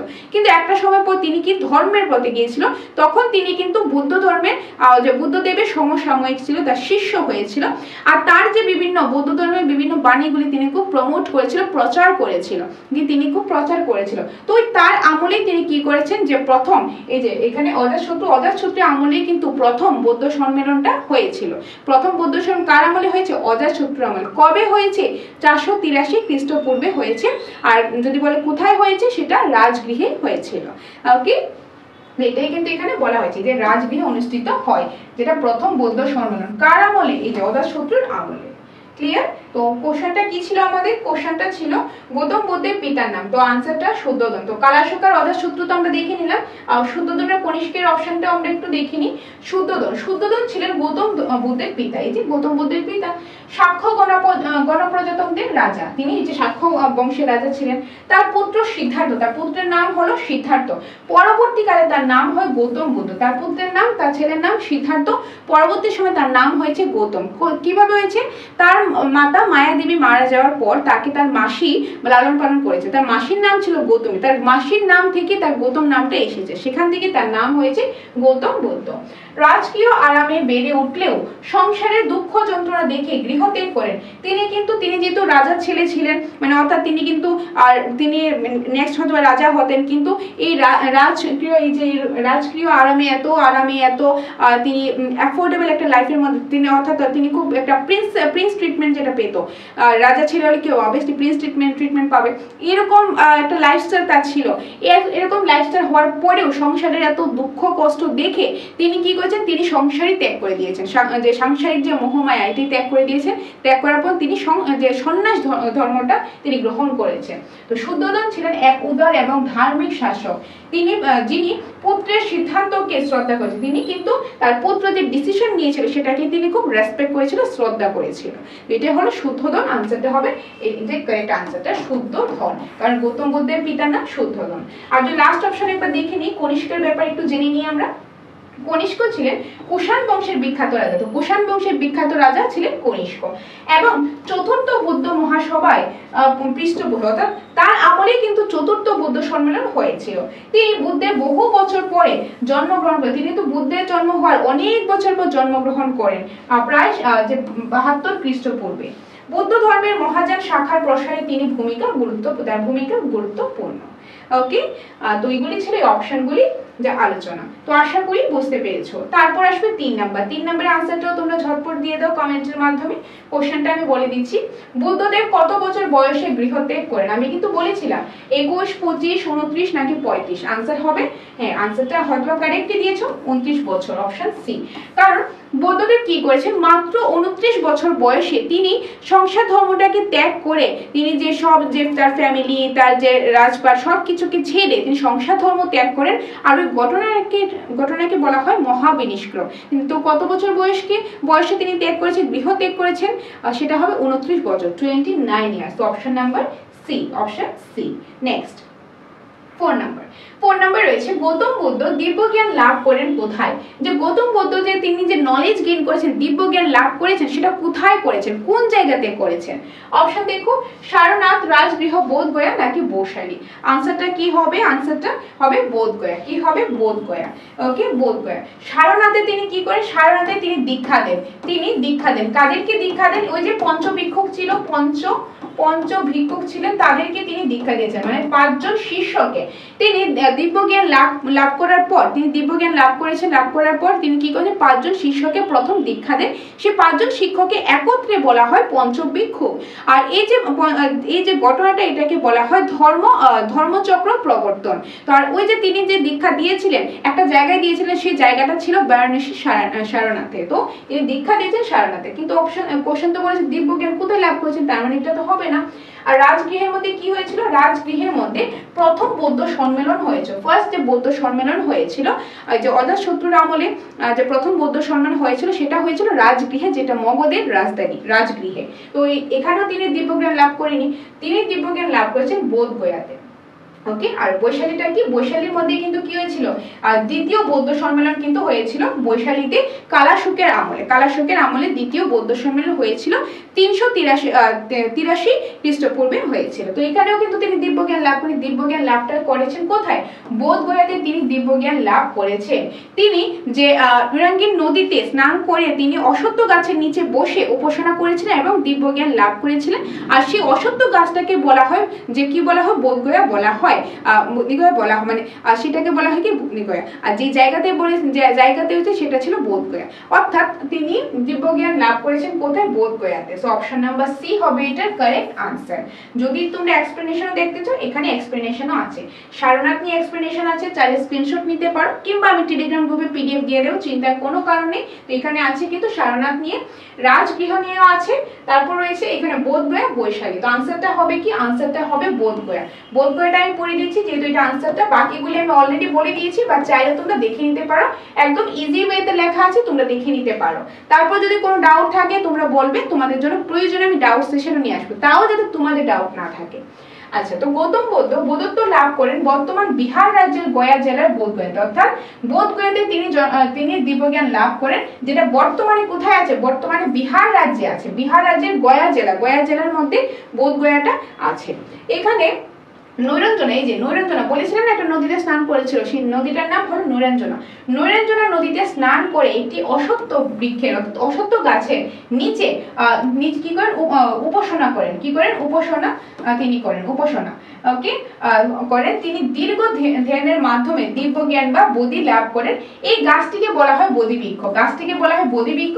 এবং এই ঘটনাটি বুদ্ধ উপাধি দেয়। আর এই ঘটনা থেকে তারপর তিনি দিব্য জ্ঞান লাভ করেন, তাকে যে বুদ্ধ উপাধিটা দেয়। ওকে, তো তিনি বুদ্ধদেব কোথায়, যে কোন জায়গাতে তিনি তার যে দিব্য জ্ঞান লাভ করেছেন, আমি যদি ডিটেলস বলি, তিনি যখন গৃহত্যাগ করেন, সংসার ধর্ম ত্যাগ করার পর তিনি দিব্য জ্ঞান লাভ করেছেন। তিনি নৈরঞ্জনা নদীতে স্নান করেছেন। স্নান করার পর তিনি একটা গাছের নিচে বসে, সেই গাছটা হলো অশ্বত্থ গাছ, সেই গাছের নিচে বসে তিনি উপাসনা করেন এবং দিব্য জ্ঞানটা লাভ করেন। আর সেই গাছটাকে বলা হয় বোধিবৃক্ষ। এবং যে জায়গাতে তিনি দিব্য জ্ঞানটা লাভ করেছে সেই স্থানটা, সেই জায়গাটা হলো বোধগয়া। আনসারটা কি হবে? বোধগয়া। তো answer is Bodhgaya, option number C. Okay, Vaishali তো আগেই বললাম, বৈশালী যেটা লিচ্ছবি রাজ্যের রাজধানী, আর এটা গুরুত্বপূর্ণ ধর্মীয় কেন্দ্র। এগুলি আসবে, এগুলি যখন আমরা ওই ষোড়শ মহাজনপদ আসবে সেখানে কিন্তু ডিটেলসে আসবে। এখানে দ্বিতীয় বৌদ্ধ মহাসভা হয়েছিল, মানে দ্বিতীয় যে বৌদ্ধ সম্মেলন হয়েছিল বৈশালীতে। ওকে, দ্বিতীয় যে বৌদ্ধ সম্মেলন সেটা হয়েছিল বৈশালীতে। কার আমলে? কালাশোকের আমলে হয়েছিল। কবে হয়েছিল? 383 খ্রিস্টপূর্বে। ওকে, নেক্সট রয়েছে 5 নম্বর। 5 নম্বরে রয়েছে ধর্মচক্র প্রবর্তন শব্দটি কোন ঘটনার সঙ্গে যুক্ত? এই যে ধর্মচক্র প্রবর্তন, এটার মধ্যে কি ছিল? ধর্মচক্র প্রবর্তনের মধ্যে তিনি কি করেছিলেন? তিনি দীক্ষা দিয়েছিলেন। তার 5 জন শিষ্য ছিল, 5 জন শিষ্যকে একত্রে বলা হয় পঞ্চভিক্ষু। সেই 5 জন শিষ্যকে তিনি বেনারসের সারনাথে বলে একটা জায়গার মধ্যে তিনি দীক্ষা দিয়েছিলেন। ওই ঘটনাটাকে বলা হয় ধর্মচক্র প্রবর্তন। অর্থাৎ এখানে কিছু জন্ম তো হবে না, গৃহত্যাগ হবে না। গৃহত্যাগটা কি ছিল? গৃহত্যাগ ছিল যে মহাবিনিষ্ক্রম ছিল গৃহত্যাগ। প্রথম দীক্ষা, হ্যাঁ প্রথম দীক্ষা কিন্তু ছিল ধর্মচক্র প্রবর্তন। অর্থাৎ আনসার হবে অপশন সি। আর পরিনির্বাণ কি? মানে মুক্তি লাভ করা। ওকে, পরিনির্বাণ মানে যে তিনি মৃত্যুবরণ করেছেন সেটা। ওকে, তাহলে এটাও হবে না, গৃহত্যাগ হবে না, এটা হবে না। আনসার হবে অপশন সি, প্রথম দীক্ষা। ধর্মচক্র প্রবর্তন যেটা হলো প্রথম দীক্ষা, তিনি 5 জন শিষ্যকে প্রথম যে দীক্ষা দিয়েছিলেন সেই ঘটনাটাকে বলা হয় ধর্মচক্র প্রবর্তন। ওকে, এক্সপ্লেনেশন গুলি একটু দেখে নাও। তার জন্ম, গৌতম বুদ্ধের জন্ম হয়েছিল খ্রিস্টপূর্ব 566 খ্রিস্টাব্দে লুম্বিনী গ্রামে। জন্মের সময় তিনি রাজপুত্র ছিলেন এবং নাম ছিল সিদ্ধার্থ। জন্মের সঙ্গে ধর্মচক্র প্রবর্তনের কোনো সম্পর্ক নেই। অবভিয়াসলি তিনি ধর্মচক্র প্রবর্তনের সম্পর্ক তো আছে কিসের সাথে? ওই যে দীক্ষা দিয়েছিল সেটার সাথে। তো জন্ম হয়েছে কবে? জন্ম হয়েছে 566 সালে। কোথায়? লুম্বিনী গ্রামে, যেটা বর্তমানে নেপালে তরাই অঞ্চলে আছে। আর তিনি জন্মের সময় তার নাম ছিল সিদ্ধার্থ, কিন্তু পরে তার মার মৃত্যু হওয়ার পর তার মাসি তাকে লালন পালন করে। তার মাসির নাম ছিল গৌতমী, সেই নাম থেকেই তার নাম গৌতম এসেছে, গৌতম নামটা এসেছে। আর তিনি কিন্তু রাজার ছেলে ছিলেন, তো তিনি রাজপুত্রই কিন্তু ছিলেন। আর সেই সব ছেড়ে মাত্র 29 বছর বয়সে তিনি কি করেছিলেন? সংসার ধর্ম ত্যাগ করেছেন, গৃহ ত্যাগ করেছেন। তারপর তিনি মানে নিজেকে সন্ন্যাসী হিসেবে তিনি পরিচিতি পেয়েছিলেন। ওকে, নেক্সট গৃহত্যাগ। এই যে 29 বছর বয়সে সিদ্ধার্থ রাজকীয় জীবন, স্ত্রী সন্তানকে ত্যাগ করে দুঃখের মুক্তির পথ খুঁজতে বের হন। এই ঘটনাকে বলা হয় মহাবিনিষ্ক্রম। মহাবিনিষ্ক্রম কাকে বলা হয়? মাত্র 29 বছর বয়সে সিদ্ধার্থ গৌতম বুদ্ধ কি করেছিলেন? তার স্ত্রী, তার পুত্র, তার ফ্যামিলিকে ছেড়ে, যে রাজপাট ছেড়ে, সবকিছু ছেড়ে, সংসার সব মানে মোহ মায়াকে ছেড়ে, সব দুঃখ কষ্টকে ছেড়ে সে ধর্মের পথে চলে গেছেন, সন্ন্যাসী হয়ে গেছেন। ওই ঘটনাটাকে বলা হয় মহাবিনিষ্ক্রম। কি বলা হয়? মহাবিনিষ্ক্রম। কিন্তু আমাদের কোশ্চেনে মহাবিনিষ্ক্রম তো বলেনি, আমাদের কোশ্চেনেই বলেছিল কি? কোশ্চেনে বলেছিল ধর্মচক্র প্রবর্তন। তো যে ধর্মচক্র প্রবর্তন বলেছে, তো আনসার হবে প্রথম দীক্ষা। গৌতম বুদ্ধ বোধিজ্ঞান লাভের পর, মানে যখন তিনি বোধিধর্ম অর্থাৎ জ্ঞানটা গেইন করেছে, অর্থাৎ নলেজটা গেইন করেছে, অর্থাৎ জ্ঞান লাভ করেছে, তারপর তিনি যখন তার ধর্মটা প্রচার করা শুরু করেন, তখন সারনাথে, বেনারসের সারনাথে, সেখানে তিনি 5 জন প্রাক্তন সঙ্গীকে উপদেশ দেন, 5 জন শিষ্যকে তিনি উপদেশ দেন, তাদেরকে দীক্ষা দেন। এই ঘটনাকে বলা হয় ধর্মচক্র প্রবর্তন। ধর্মচক্র প্রবর্তন বলা হয়। বোঝা গেল? নেক্সট পরিনির্বাণ, গৌতম বুদ্ধ তার জীবনের শেষ সময়ে কুশীনগরে পরিনির্বাণ লাভ করেন, অর্থাৎ মৃত্যুবরণ করেন। পরিনির্বাণ মানে মৃত্যুবরণ করেন। তিনি কোথায় মৃত্যুবরণ করেন? কুশীনগরে। আরেকটা জিনিস মনে রাখবে, যদি বলে যে বুদ্ধদেব বা গৌতম বুদ্ধ যে কোথায় মৃত্যুবরণ করেন? কুশীনগরে। জন্মগ্রহণ করেন লুম্বিনী গ্রামে, মৃত্যুবরণ করেন কুশীনগরে। আর যদি বলা হয় মহাবীর, তখন সেটা হবে পাবানগরে। দুইটা আমাদের কনফিউজ হবে না, এরকম কোশ্চেন আসতেই পারে।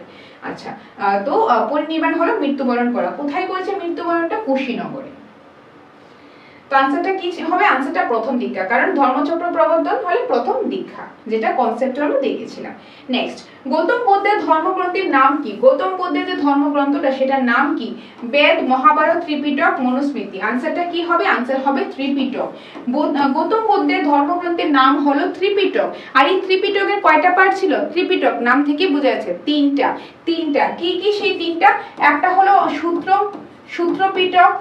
সূত্রপিটক, তারপরে হলো বিনয় পিটক, আর আরেকটা কি ছিল? আরেকটা ছিল অভিধর্ম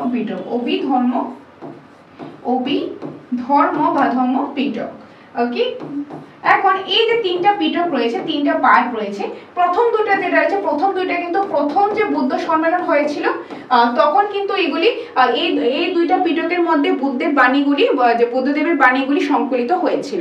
আর যখন তৃতীয় অশোকের আমলে যখন তৃতীয় বুদ্ধ সম্মেলন হয়েছিল, তখন কিন্তু যে অভিধর্ম পিটকের মধ্যে বুদ্ধের বাণীগুলি সংকলিত হয়েছিল, যেটা আমরা বুদ্ধ সম্মেলনের সময় দেখেছিলাম। ওকে, তো গৌতম বুদ্ধ ধর্মগ্রন্থের নাম কি? ত্রিপিটক। কয়টা ভাগে বিভক্ত? তিনটা ভাগে। সূত্রপিটক, বিনয় পিটক, অভিধর্ম পিটক। আর সূত্রপিটক আর বিনয় পিটক কিন্তু প্রথম বৌদ্ধ সম্মেলনে, যেটা অজাতশত্রুর আমলে হয়েছিল 483 খ্রিস্টপূর্বে হয়েছিল, সেটা কিন্তু মানে এই সূত্রপিটক আর বিনয় পিটকে বুদ্ধের বাণী সংকলিত হয়েছিল। আর তৃতীয় বৌদ্ধ সম্মেলন, যেটা অশোকের আমলে হয়েছিল 250 খ্রিস্টপূর্বে হয়েছিল, সেটা কিন্তু যে বুদ্ধের বাণীগুলি যে পিটকে সংকলিত হয়েছিল সেটা হলো অভিধর্ম পিটক। ওকে, এগুলি কিন্তু মনে রাখতে লাগবে। আর বাকি অপশনগুলি যদি আমি ব্যাখ্যাটা দেখে নিই, দেখো ব্যাখ্যা আমি এখানে দিয়ে দিয়েছি। যেরকম বেদ কি? দেখো, বেদ হলো কি? বেদ হলো প্রাচীন হিন্দু ধর্মের মূল ধর্মগ্রন্থ। যে প্রাচীন হিন্দু ধর্মের মূল ধর্মগ্রন্থই হলো বেদ, যেটা ঋগ্বেদ, সামবেদ, যজুর্বেদ, আর একটা হলো কি? অথর্ববেদ। এই চারটি ভাগে বিভক্ত। এগুলি আর্য সভ্যতা, ধর্মীয় ও দর্শনের মৌলিক ভিত্তি। তো এটা কি বেদ কি? তো জানো যেটা আর্য সভ্যতার আছে, ডিটেলস আছে, তো সেখানে তোমরা আরো ডিটেলসও পেয়ে যাবে। তো এখানে আমি আর ডিসকাস করছি না, এখানে এতটুকু মনে রাখো, বেদ হলো প্রাচীন হিন্দু ধর্মের ধর্মগ্রন্থ, যেখানে চারটা বেদ আছে। কি কি সেটা এখানে দেওয়া রয়েছে। ওকে, নেক্সট, মহাভারত হলো একটি মহাকাব্য এবং হিন্দু ধর্মের অন্যতম গুরুত্বপূর্ণ সাহিত্য। এটি কুরুক্ষেত্রের যুদ্ধ ও কৃষ্ণের গীতা বাণীকে কেন্দ্র করে রচিত। এটি কুরুক্ষেত্রে যে যুদ্ধ হয়েছিল, যে পাণ্ডু বংশ আর যে কুরু বংশের মধ্যে যে যুদ্ধ হয়েছিল, সেটাকে কেন্দ্র করে, এবং যে কৃষ্ণের যে বাণী রয়েছে সেগুলাকে কেন্দ্র করে যে সাহিত্যটা লেখা হয়েছিল, ওইটাই হলো মহাভারত। এটি একটি মহাকাব্য। নেক্সট অপশন ত্রিপিটক, যেটা আনসারটি আমাদের ছিল ত্রিপিটক। ওকে, ত্রিপিটক কি? ত্রিপিটক হলো বৌদ্ধ ধর্মের মূল ধর্মগ্রন্থ। এটি তিনটি ভাগে বিভক্ত। কি কি? একটু আগে বলেছিলাম, সূত্রপিটক, বিনয় পিটক, আর এটা হলো অভিধর্ম পিটক। এতে বুদ্ধের বাণী, নীতি শিক্ষা ও সন্ন্যাসী জীবনের নিয়মাবলী লিপিবদ্ধ আছে। মূলত পালি ভাষায় রচিত এই গ্রন্থ হলো গৌতম বুদ্ধের ধর্মমতের ভিত্তি। অর্থাৎ ত্রিপিটক হলো বৌদ্ধ ধর্মগ্রন্থের যে মানে অর্থাৎ মূল ধর্মগ্রন্থটা, সেটা ত্রিপিটক। সেই ত্রিপিটকটা তিনটা ভাগে বিভক্ত: সূত্রপিটক, বিনয় পিটক, অভিধর্ম পিটক। আর এই তিনটা পার্টের মধ্যে কি আছে? বুদ্ধের যত বাণী আছে সেই বাণীগুলি লেখা আছে, সেগুলি সংকলিত আছে। এই তিনটা পার্টের মধ্যে কিন্তু লেখা আছে যে বুদ্ধের বাণী, বুদ্ধের যে শিক্ষা, যে নীতি শিক্ষা, তার সন্ন্যাসী জীবনে যে রুলসগুলি ছিল, নিয়মগুলি ছিল, সেগুলি কিন্তু লেখা আছে এই তিনটা পার্টের মধ্যে। তো প্রথম দুইটা পার্ট যদি বলি, সূত্রপিটক আর বিনয় পিটক, এগুলি কিন্তু প্রথম বুদ্ধ সম্মেলনে সংকলিত হয়েছিল। আর অভিধর্ম পিটকটা কিন্তু তৃতীয় বুদ্ধ সম্মেলনে সংকলিত হয়েছিল। প্রথম বুদ্ধ ধর্ম কার আমলে হয়েছে? অজাতশত্রু, যেটা 483 খ্রিস্টপূর্বে। আর তৃতীয়টা হয়েছিল অশোকের আমলে, যেটা হয়েছিল 250 খ্রিস্টপূর্বে। ওকে, নেক্সট, মনুস্মৃতি কি? দেখো, মনুস্মৃতি হিন্দু ধর্মের ধর্মশাস্ত্রগুলির অন্যতম, যা সমাজ ব্যবস্থা, জাতপাত, আইন ও আচারবিধি নির্ধারণ করে। ক্লিয়ার? তো আনসারটা হবে ত্রিপিটক। এখন শুধু আনসারটি আমি এক্সপ্লেন করছি না, বাকিগুলি আমি এক্সপ্লেন করে দিয়েছি যাতে তোমাদের বুঝতে জিনিসটা সুবিধা হয়। আচ্ছা নেক্সট দেখো, বুদ্ধের জন্মসাল কত? বুদ্ধের যে জন্মসালটা সেটা কত হবে? 566 খ্রিস্টপূর্ব, 486 খ্রিস্টপূর্ব, 250 খ্রিস্টপূর্ব, 72 খ্রিস্টপূর্ব। আনসার হবে 586 খ্রিস্টপূর্ব। ওকে, 586 খ্রিস্টপূর্বের মধ্যে তার জন্ম হয়, তার জন্ম। ওকে, 486 খ্রিস্টপূর্বের মধ্যে তার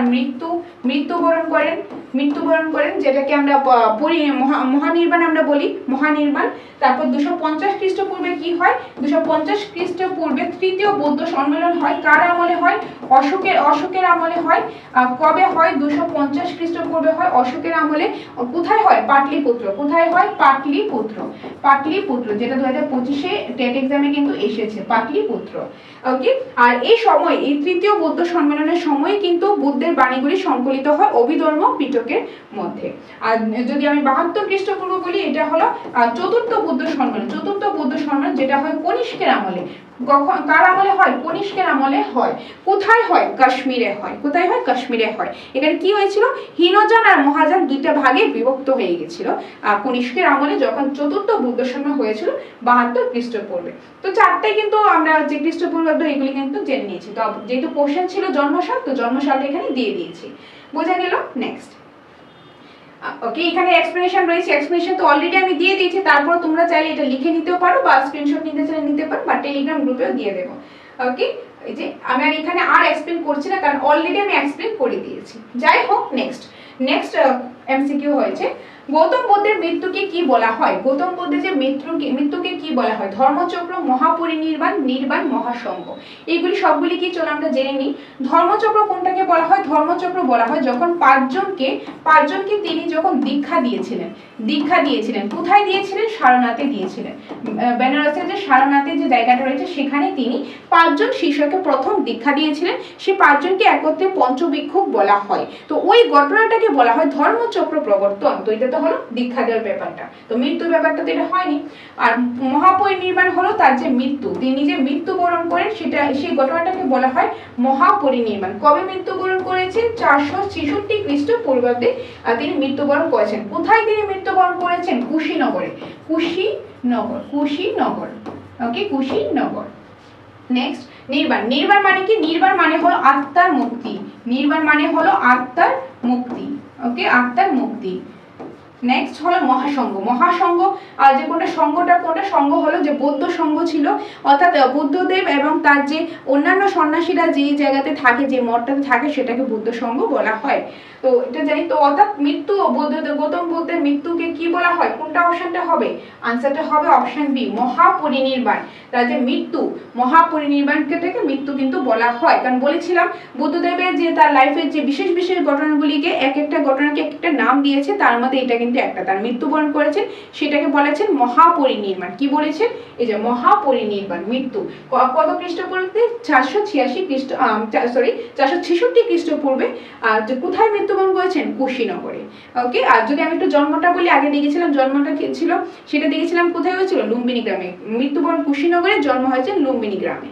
ওকে, তো এটা ছিল 8 নম্বরের আনসারটা, অপশন বি। এক্সপ্লেনেশন এখানে আমি দিয়ে দিয়েছি, তোমরা দেখে নাও। প্রথম ধর্মচক্রের এক্সপ্লেনেশন দিয়েছি, মহাপরিনির্বাণ এক্সপ্লেনেশন দিয়েছি। তোমরা লাইনগুলি পড়লেই বুঝতে পারবে, আদারওয়াইজ আমি তো বলেই দিয়েছি। তারপরে যদি কোনো ডাউট থাকে, তোমরা অবশ্যই কমেন্টের মাধ্যমে জানাবে, প্রয়োজনে তোমাদের জন্য আমি ডাউট সেশন নিয়ে আসবো। ওকে, আশা করি স্ক্রিনশট নিয়ে নিয়েছো, বা স্ক্রিনশট না নিলেও কোনো সমস্যা নেই, পিডিএফ আমি টেলিগ্রাম গ্রুপেই দিয়ে দেবো। আচ্ছা, নেক্সট রয়েছে 9 নম্বর রয়েছে, ত্রিপিটক কতটি ভাগে বিভক্ত? ত্রিপিটক একটু আগে বলেছিলাম, ত্রিপিটক 3টি ভাগে বিভক্ত। অপশন সি, 3টি ভাগে বিভক্ত। কি সেটা হলো, প্রথমেই হলো সূত্রপিটক, তারপরে হলো বিনয় পিটক, তারপরে কি ছিল? তারপর ছিল অভিধর্ম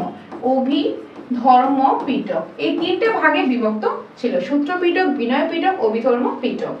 ত্রিপিটক কয়টি ভাগে বিভক্ত? ত্রিপিটক জিনিসটা কি? বুদ্ধ ধর্মের যে ধর্মগ্রন্থ, সেটা ত্রিপিটক, সেটা 3টা ভাগে বিভক্ত, সূত্রপিটক, বিনয় পিটক, অভিধর্ম পিটক।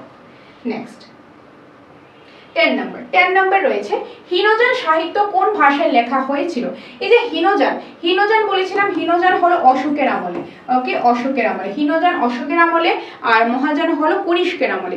হীনযানটা যে একটা ভাষায় রচিত হয়েছে আর মহাযানটা আরেকটা ভাষায় রচিত হয়েছে। তো হীনযানটা কোন ভাষায়? হীনযানটা পালি ভাষায়, অপশন বি পালি ভাষায়, ওকে, অপশন বি পালি ভাষায় রচিত।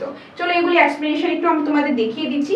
এখানে আছে প্রথমে সংস্কৃত ভাষা প্রাচীন ভারতের একটি গুরুত্বপূর্ণ সাহিত্যের ভাষা, যা বৈদিক, হিন্দু ও পরবর্তী মহাযান বৌদ্ধ সাহিত্যে ব্যবহৃত হয়। এই যে বলেছি মহাযান হলে সংস্কৃত ভাষা আর হীনযান হলে পালি ভাষা, ওকে, এই জিনিসটা মনে রাখবে। মহাযান হলে হলো যে মহাযানটা কিন্তু কার আমলে? যে কনিষ্কের আমলে, আর হীনযানটা হলো আমাদের যে অশোকের আমলে, ওকে। নেক্সট পালি। হীনযান থেরবাদ বুদ্ধ ধর্মের প্রাচীনতম শাখা, যার মূল ধর্মগ্রন্থ হলো ত্রিপিটক। মূল ধর্মগ্রন্থ কি? ত্রিপিটক। এই ধর্মগ্রন্থ ও অন্যান্য হীনযান সাহিত্য মূলত পালি ভাষায়, যে পালি ভাষায় রচিত। পালি ভাষা সাধারণ মানুষের ব্যবহৃত ভাষা ছিল। বুদ্ধ নিজেও তার উপদেশ পালি ভাষায় দিতেন বলে বিশ্বাস করা হয়। অর্থাৎ এই পালি ভাষাটা কিন্তু লোকাল যে মানুষরা ছিল তারাও ইউজ করতো, এটা খুব একটু সহজ ছিল, বা ইভেন বুদ্ধদেব নিজেও কাজে উপদেশ দিয়েছিল সেটা পালি ভাষায় দিয়েছিল। তো এই যে পালি ভাষার মধ্যে কিন্তু যে হীনযান তার বুদ্ধ ধর্মের প্রাচীনতম শাখা ছিল। তো তিনি যে হীনযানের সাহিত্য ভাষাটা কিন্তু পালি ভাষায় ছিল, তো आंसर ইজ পালি, অপশন নাম্বার বি। নেক্সট অপশনগুলো দেখে নাও। আরবি ভাষাটা কোথায় ইউজ করা হয়? আরবি ভাষা ইসলাম ধর্মগ্রন্থ কোরআনের ভাষার মধ্যম পর্যায়ের সাহিত্য সংস্কৃতি অংশ, অর্থাৎ কোরআন যে লেখা হয়েছে সেটা কিন্তু আরবি ভাষায় লেখা হয়েছে। নেক্সট প্রাকৃত ছিল সাধারণ মানুষের কথ্য ভাষা। এটি সাধারণ মানুষের কথ্য ভাষা, মানে কথা বলার ভাষা ছিল। কথ্য ভাষা মিন্স কথা বলার ভাষা। এবং জৈন ধর্মগ্রন্থে এর ব্যাপক ব্যবহার হয়েছে, যদিও কিছু বৌদ্ধ রচনায় প্রাকৃতের প্রভাব ছিল। ওকে, তো প্রাকৃতের যদি বলি, তোমাদের বলেছিলাম ক্লাসের শুরুতেই যে বৌদ্ধ ধর্মতে পালি ভাষা ইউজ করা হয়েছে আর জৈন ধর্মতে প্রাকৃত ভাষা ইউজ করা হয়েছে। তো এই যে প্রাকৃত ভাষাটা এটা কথা বলার ভাষা, যেটা জৈন ধর্মে ইউজ করা হয়েছে।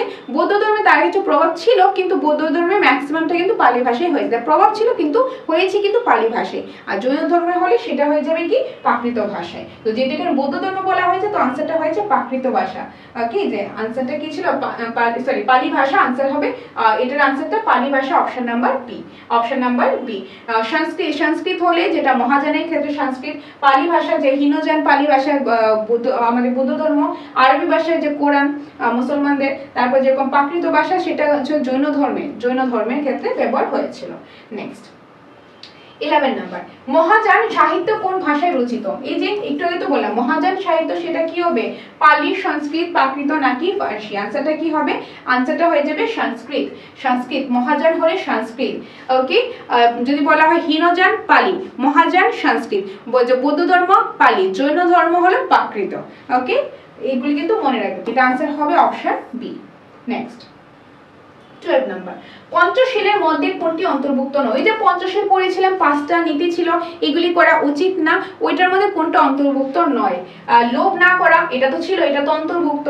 হিংসা না করা, এটাও ছিল। সত্য বলা, এটাও ছিল, কিন্তু তপস্যা করা ছিল না। So answer is option D, কারণ এখানে বলেছে কি অন্তর্ভুক্ত নয় বলেছে, কিন্তু 5টায় ছিল যে লোভ না করা, হিংসা না করা, তারপর যে মিথ্যা কথা না বলা, তারপর যেরকম আর কি ছিল, তারপর যেরকম ছিল যে লোভ না করা, সত্য বলা ছিল, অন্যায় না করা, এগুলি ছিল, কিন্তু তপস্যা করা ছিল না। তো যেহেতু অন্তর্ভুক্ত নয় বলেছে, তার জন্য এখানে হবে অপশন নাম্বার ডি, তপস্যা করা, এই কোশ্চেনের আনসারটা। নেক্সট 13 নাম্বার, বৌদ্ধের ত্রিরত্ন কোনটি নেই? ত্রিরত্ন যে ছিল, বৌদ্ধের ত্রিরত্নের মধ্যে কি কি ছিল সেটা আমরা জানি, এখানে বলছে কোনটা নেই। চলো অপশনটা পরে দেখবো, আমি আনসারটা আগে দেখি। বৌদ্ধের ত্রিরত্ন কি ছিল? বৌদ্ধের ত্রিরত্ন ছিল বৌদ্ধ নিজেই ছিল। ওকে, বৌদ্ধ কিন্তু নিজেই ছিল, অর্থাৎ গৌতম বুদ্ধই তো বৌদ্ধ ধর্ম প্রচলন করেছেন। তো বৌদ্ধের যে ত্রিরত্নের মধ্যে প্রথম বুদ্ধ নিজেই আসবে। তারপর ছিল কি ধর্ম, তার যে ধর্মগ্রন্থ অর্থাৎ ত্রিপিটক, ওকে ত্রিপিটক। তারপর কি ছিল, তারপর ছিল সংঘ। সংঘ অর্থাৎ বুদ্ধদেব এবং তার যে অন্যান্য সন্ন্যাসীরা যে জায়গাতে থাকতো, যে মঠটাতে থাকতো, ওই প্লেসটাকে বলা হয় সংঘ। এই তিনটা হলো ত্রিরত্ন। তো যেহেতু বলেছি নেই, দেখো তো অপশনে কোনটা নেই, বুদ্ধ আছে, ধর্ম আছে, ব্রাহ্মণটা নেই, সংঘ আছে, অর্থাৎ অপশন সি। যেহেতু নেই বলেছে তার জন্য অপশন সি হবে এখানে কারেক্ট আনসারটা, অপশন সি, যেহেতু নেই বলা হয়েছে তার জন্য। ওকে নেক্সট, এই যেখানে আমি এক্সপ্লেনেশন দিয়ে দিয়েছি, যে বুদ্ধর এক্সপ্লেনেশন, ধর্মের এক্সপ্লেনেশন আমি আর এখানে ডিসকাস করছি না, কারণ আমি অলরেডি বলে দিয়েছি, এগুলো আগেও করিয়েছি। তারপর এখানে ব্রাহ্মণ এক্সপ্লেনেশন আর সংঘ এক্সপ্লেনেশন। ব্রাহ্মণ এক্সপ্লেনেশনটা যেহেতু আগে দেওয়া হয়নি আমি বলে দিচ্ছি। ব্রাহ্মণ হিন্দু ধর্মের 4টি বর্ণের একটি, যে হিন্দু ধর্মের মধ্যে 4টি বর্ণ, 4টি বর্ণের মধ্যে ব্রাহ্মণ হলো একটি, যারা পুরোহিত ও ধর্মীয় আচার অনুষ্ঠানের দায়িত্ব থাকেন। বৌদ্ধ ধর্মের বর্ণভেদ ও ব্রাহ্মণতন্ত্রকে বর্জন করা হয়, ফলে বুদ্ধের ত্রিরত্নে ব্রাহ্মণকে কোনোভাবে অন্তর্ভুক্ত নয়। অর্থাৎ হিন্দু ধর্মের যে আগে 4টি বর্ণ খুব বিশ্বাস করা হতো, 4টি বর্ণ, যে ওই 4টি বর্ণের মধ্যে ব্রাহ্মণ ছিল একটা, যাকে উঁচু পদে রাখা হতো। তো ওই ব্রাহ্মণ যারা পুরোহিত বা যারা পূজা অর্চনা করে তাদেরকে যে ব্রাহ্মণ, তো ওই বৌদ্ধ ধর্মের মধ্যে তো এই ব্রাহ্মণের জিনিসটা বা উঁচু পদে নিচু পদে এই জিনিসটা রাখা হয়নি, সেই জন্য এখানে ব্রাহ্মণটা মেনশন নেই। মেনশন আছে 3টা, যেটাকে একসাথে ত্রিরত্ন বলা হয়। কি কি? বুদ্ধ নিজে, তারপর তার ধর্মগ্রন্থ, আর হলো তার যে সংঘ রয়েছে বৌদ্ধ সংঘ, সেই 3টা, সেটাকে ত্রিরত্ন বলা হয়। ওকে, আর এই ত্রিরত্ন 3টা কিন্তু এখানে এক্সপ্লেনও করা আছে। ওকে নেক্সট কোশ্চেন রয়েছে 14 নম্বর। তৃতীয় বৌদ্ধ মহাসভার সময় কে রাজা ছিলেন? মানে যখন তৃতীয় বৌদ্ধ সভা হয়েছিল, তৃতীয় বৌদ্ধ সম্মেলনটা কবে হয়েছিল? তৃতীয়টা হয়েছিল 250 খ্রিস্টপূর্বে হয়েছিল। ওই কার আমলে হয়েছিল? এটা হয়েছিল অশোকের আমলে। অশোকের আমলে হয়েছিল। অর্থাৎ রাজা কে ছিল? রাজা ছিল এই যে অশোক, অপশন ডি। চলো সবগুলি আমরা দেখে নিই। কনিষ্কের সময় কি হয়েছিল? চতুর্থ বৌদ্ধ সম্মেলন। চতুর্থ বৌদ্ধ সম্মেলন কনিষ্কের সময় কোথায় হয়েছিল? এটা হয়েছিল কাশ্মীরে। ওকে, কাশ্মীরে এটা হয়েছিল। চতুর্থ বৌদ্ধ সম্মেলন হয়েছিল কনিষ্কের আমলে, কাশ্মীরে হয়েছিল। কবে হয়েছিল? এটা হয়েছিল 72 খ্রিস্টপূর্বে হয়েছিল। এখানে কি হয়েছিল? হীনযান আর মহাযানটা বিভক্ত, মানে আলাদা হয়ে গিয়েছিল। ওকে, এটা হলো কনিষ্ক। তারপর অজাতশত্রুটা এটা কি? এটা হলো যে প্রথম বৌদ্ধ সম্মেলন। ওকে, ফার্স্ট যে বৌদ্ধ সম্মেলন, এটা কার আমলে হয়েছিল? এটা হয়েছিল অজাতশত্রুর আমলে। কোথায় হয়েছিল? এটা হয়েছিল রাজগৃহে এটা হয়েছিল। ওকে, রাজগৃহে কিন্তু এটা হয়েছিল। ওকে, কবে হয়েছিল যদি বলি, সেটা ছিল 483 খ্রিস্টপূর্বে এটা হয়েছিল। সভাপতি কি ছিল? কাশ্যপ ছিল। আর এখানে বুদ্ধের যে বাণীগুলি ছিল সেগুলি সূত্র পিটক আর বিনয় পিটকে সংকলিত করা হয়েছিল, যে প্রথম বৌদ্ধ সম্মেলন। আর কালাশোক হলো দ্বিতীয় বৌদ্ধ সম্মেলন। আর কার আমলে হয়েছিল? কালাশোকের আমলে। কোথায় হয়েছিল? এটা হয়েছিল বৈশালীতে হয়েছিল। বৈশালী কবে হয়েছিল? 383 খ্রিস্টপূর্বে হয়েছিল। ওকে, এটার মধ্যে কিন্তু কি ছিল? এটার মধ্যে যে থেরবাদী যেগুলি কি, এগুলি দুইটা ভাগে বিভক্ত হয়ে গেছিল, যে দ্বিবিভাজন হয়ে গেছিল। আর লাস্ট ওয়ান ইজ অশোকটা হয়েছিল এটা তৃতীয় বৌদ্ধ সম্মেলন। কার আমলে? অশোকের আমলে। কবে হয়েছিল? 250 খ্রিস্টপূর্বে হয়েছিল। কোথায় হয়েছিল? পাটলিপুত্রতে হয়েছিল। পাটলিপুত্রতে এটা হয়েছিল। এখানে কি হয়েছিল? এটার মধ্যে যে তৃতীয় বৌদ্ধ সম্মেলনের সময় এখানে কি হয়েছিল? এখানে বুদ্ধের বাণীগুলি সংকলিত করা হয়েছিল। কিসে সংকলিত করা হয়েছিল? অভিধর্ম পিটকের মধ্যে সংকলিত করা হয়েছিল। ওকে, তো এই যে টোটাল বৌদ্ধ সম্মেলন ছিল 4টার মধ্যে প্রথম কোনটা হয়েছে, দ্বিতীয় কোনটা, তৃতীয় কোনটা বা চতুর্থ কোনটা আমরা দেখিয়ে নিয়েছি, আগেও দেখেছি, আবার এখানে বলে দিয়েছি। যেহেতু কোশ্চেনটাই বলা হয়েছে তৃতীয় বৌদ্ধ মহাসভা কার সময় হয়েছিল? রাজা কে ছিলেন? অশোক রাজা ছিলেন। ওকে, অপশন ডি হবে এটা কারেক্ট আনসারটা। তো এক্সপ্লেনেশনও রয়েছে বা আমি এখানে বলেও দিয়েছি, তোমরা চাইলে এখান থেকে দেখে নিতে পারো। তো এখানে আমি আর এক্সপ্লেন করছি না, কারণ এই জিনিসটা আমি বারংবার বলেছি, কনসেপ্টও বলেছি, আর আমি এখন অপশনের সাথেও বলে দিয়েছি। তোমরা চাইলে স্ক্রিনশটও নিয়ে নিতে পারো। আচ্ছা, নেক্সট হচ্ছে 15 নম্বর। প্রথম বৌদ্ধ মহাসভা কোথায় অনুষ্ঠিত হয়েছিল? একটু আগে বলেছিলাম প্রথম যে মহাসভাটা, যেরকম প্রথম কোনটা হয়েছিল? প্রথম হয়েছিল রাজগৃহে। ওকে, 483 খ্রিস্টপূর্বাব্দে। কার আমলে? অজাতশত্রু। তারপরে দ্বিতীয়টা হয়েছিল বৈশালীতে কালাশোকের আমলে। তৃতীয় হয়েছিল অশোকের আমলে পাটলিপুত্র। চতুর্থটা হয়েছিল কনিষ্কের আমলে কাশ্যপ। কাশ্মীরে, কনিষ্কের আমলে কাশ্মীরে। ওকে, তো এখানে যেহেতু প্রথম বলা হয়েছে তো answer is option C, Rajagriha. Rajagriha, answer is Rajagriha. প্রথম বৌদ্ধ মহাসভা হয়েছিল রাজগৃহে। কবে? 483 খ্রিস্টপূর্বাব্দে। কার আমলে হয়েছিল? তো প্রথমটা কার আমলে হয়েছিল? প্রথমটা হয়েছিল অজাতশত্রুর আমলে। ওকে, তো এটা আমরা দেখে নিলাম। Answer is option C. Next 16 number রয়েছে ধর্মচক্র প্রবর্তন কোথায় হয়েছিল? ধর্মচক্র প্রবর্তনটা আগেও আমি এক্সপ্লেন করেছি, আর যেখানে 5 জন শিষ্যকে গৌতম বুদ্ধ 5 জন শিষ্যকে দীক্ষা দিয়েছিল, তাদেরকে একত্রে বলা হয়, 5 জনকে একত্রে বলা হয় পঞ্চভিক্ষু। ওই ঘটনাটাকে বলা হয় ধর্মচক্র প্রবর্তন। এটা কোথায় হয়েছিল? এটা যে বেনারসের যে সারনাথে হয়েছিল। অর্থাৎ answer is option A, Sarnath. Option A, সারনাথে এটা হয়েছিল। ওকে, সারনাথ। এখানে এক্সপ্লেনেশন আমি দিয়ে দিয়েছি, আমি আর বলছি না, কারণ এগুলো আগে অনেকবার আমি এক্সপ্লেন অলরেডি করেছি, প্রতিটা পার্টে আমি এক্সপ্লেন করেছি। সারনাথে দীক্ষা দিয়েছিল, রাজগৃহের মধ্যে মগধের রাজধানী ছিল, প্রথম বৌদ্ধ সম্মেলন হয়েছিল, তারপর পাটলিপুত্রের মধ্যে তৃতীয় বৌদ্ধ সম্মেলন অশোকের সময় হয়েছিল, আর লুম্বিনী গ্রামে জন্মগ্রহণ করেছিলেন গৌতম বুদ্ধ, যেটা বর্তমানে নেপালে অবস্থিত, নেপালের তরাই অঞ্চলে অবস্থিত। আচ্ছা, নেক্সট 17 নাম্বার, বৌদ্ধ ধর্মের উদ্দেশ্য কি? বৌদ্ধ যে ধর্মের উদ্দেশ্যটা কি ছিল? স্বর্গ লাভ করা? না। সম্পদ অর্জন করা? এটা একদমই না। দুঃখ থেকে মুক্তি? হ্যাঁ, এটা কারেক্ট। আর যুদ্ধ জয় করা? এটা ছিল না। বুদ্ধ ধর্মের মূল উদ্দেশ্য ছিল যাতে দুঃখ থেকে মুক্তি পায়, দুঃখ থেকে যাতে মুক্তি পায়, সেটাই ছিল কি বুদ্ধ ধর্মের মূল উদ্দেশ্যটা। যে বুদ্ধ ধর্মের মূল উদ্দেশ্য মানুষ যাতে দুঃখ থেকে মুক্তি পায়, সেই জন্য অষ্টাঙ্গিক মার্গটা তার লাইফে অ্যাপ্লাই করা এবং পঞ্চশীল নীতিগুলি এগুলি না করা, ও লোভ না করা, হিংসা না করা, এগুলি না করা। তিনি মধ্যপন্থার কথাও কিন্তু বলেছিল। অর্থাৎ তার মূল উদ্দেশ্যই ছিল মানুষ যাতে দুঃখ থেকে মুক্তি লাভ করতে পারে, সেটাই ছিল বৌদ্ধ ধর্মের মূল উদ্দেশ্য। তো answer is option number C, option number C. Okay, next 18 number.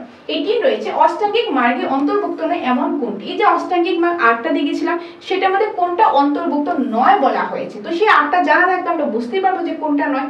সৎ দৃষ্টি ছিল, সৎ চিন্তাও ছিল, সৎ বাক্যও ছিল, কিন্তু সৎ প্রার্থনা কিন্তু অষ্টাঙ্গিক মার্গের পার্ট ছিল না। তো আনসার ইজ অপশন সি, কারণ এটা কিন্তু ছিল না। কোনটা কোনটা ছিল আগে আমরা অলরেডি দেখেছি। নেক্সট 19, চতুর্থ বৌদ্ধ মহাসভা অনুষ্ঠিত হয়। এই যে লাস্ট বৌদ্ধ মহাসভা অনুষ্ঠিত হয়, সেটা কবে হয়েছিল? সেটা হয়েছিল কনিষ্কের আমলে 72 খ্রিস্টপূর্বে। কোথায় হয়েছিল? কাশ্মীরে হয়েছিল। তো এখানে এটা রাজগৃহে, বৈশালী, কাশ্মীর, সারনাথে। তো আনসার হবে অপশন সি, কাশ্মীরে। অপশন সি, কাশ্মীরে। কবে হয়েছিল? 72 খ্রিস্টপূর্বে হয়েছিল। কার আমলে হয়েছিল? কনিষ্কের আমলে হয়েছিল। কি হয়েছিল? হিনুজান আর মহাযান দুইটা ভাগে বিভক্ত হয়ে গিয়েছিল। ওকে, তো চতুর্থ বৌদ্ধ সম্মেলন অনুষ্ঠিত হয় কাশ্মীরে, অপশন নাম্বার সি। রাজগৃহে প্রথমটা হয়েছিল প্রথম বৌদ্ধ সম্মেলন, বৈশালীতে দ্বিতীয় বৌদ্ধ সম্মেলন, সারনাথে তিনি 5 জন শিষ্যকে দীক্ষা দিয়েছিলেন, আর কাশ্মীরে হলো আনসারটা চতুর্থ বৌদ্ধ মহাসভা অনুষ্ঠিত হয়েছিল। তো answer is option C. Next last one, আজকে ক্লাসের লাস্ট কোশ্চেন। পঞ্চভিক্ষু কারা? এই যে পঞ্চভিক্ষু বললাম এতবার, তাদের কারা বলা হয়েছিল? কাদেরকে বলা হয়েছে? গৌতম বুদ্ধ যে 5 জন শিষ্যকে তিনি দীক্ষা দিয়েছিলেন, তাদেরকে একত্রে বলা হয়েছে পঞ্চভিক্ষু। তো আনসার কোনটা হবে? 5 জন সংগঠন নেতা এটা হবে না, 5 জন রাজাও হবে না, প্রথম 5 জন শিষ্য। হ্যাঁ, এটাই কারেক্ট। প্রথম 5 জন দানশীল ব্যক্তি হবে না। আনসার ইজ অপশন বি, প্রথম 5 জন শিষ্য, অর্থাৎ অপশন নাম্বার বি, তাদেরকে পঞ্চভিক্ষু বলা হয়। বোঝা গেল? তো এই ছিল 20টা এমসিকিউস। তো আমরা কি দেখলাম আজকের ক্লাসে? আজকের ক্লাসে আমরা দেখলাম বৌদ্ধ ধর্ম নিয়ে, বৌদ্ধ ধর্মে যে গৌতম বুদ্ধ রয়েছে সেই ব্যাপারে আমরা দেখলাম, কনসেপ্ট দেখলাম, এমসিকিউস প্র্যাকটিস করলাম এক্সপ্লেনেশনের মাধ্যমে। তো আশা করি ক্লাসটা তোমরা বুঝতে পেরেছো। ক্লাসটা কিরকম লাগলো অবশ্যই তোমরা কমেন্টের মাধ্যমে জানাবে, আর ভালো লাগলে সেটাও বলবে, কোনো সাজেশন থাকলে সেটাও তোমরা কমেন্টের মাধ্যমে অবশ্যই জানাতে পারো। তোমাদের কমেন্টে কিন্তু আমরা অনেকটাই মোটিভেট হই। তো এটাই ছিল আজকের ক্লাসটা। তোমাদের জন্য আরো কি ক্লাস নিয়ে আসবো কমেন্টের মাধ্যমে জানাবে, তোমাদের ডিমান্ডের উপর ডিপেন্ড করে আমরা ক্লাসেস নিয়ে আসবো। আর তোমরা যদি এডমিশন হতে চাও, সিটটা কিন্তু লিমিটেড রয়েছে, সেটার জন্য তোমরা আজকে আমাদের সাথে যোগাযোগ করো, কারণ সিট লিমিটেড রয়েছে। ফুলফিল হয়ে গেলে আমরা কিন্তু আর প্রোভাইড করতে পারবো না, সেই জন্য এখনই যোগাযোগ করো আমাদের স্ক্রিনে দেওয়া নম্বরে। অফলাইন কোর্সও আছে, অনলাইন কোর্সও আছে, শুধু মেটেরিয়ালস নিতে চাইলে সেটাও আছে। তো তোমাদের যার যেটাই প্রয়োজন, টেট হোক, এসটিজিটি হোক, পিজিটি হোক, জেআরবিটি হোক, যেটাই প্রয়োজন, যেভাবে প্রয়োজন, সবটাই অ্যাভেলেবেল রয়েছে। সেটার জন্য তোমরা আমাদের স্ক্রিনে দেওয়া নম্বরে যোগাযোগ করতে পারো। ওকে, আর টেলিগ্রাম গ্রুপে জয়েন হয়ে যাও, সেখানে আমি পিডিএফটা প্রোভাইড করে দেবো। ওকে, সো দেখা হচ্ছে তোমাদের সাথে পরবর্তী অন্য কোনো একটা ক্লাসে। ধন্যবাদ।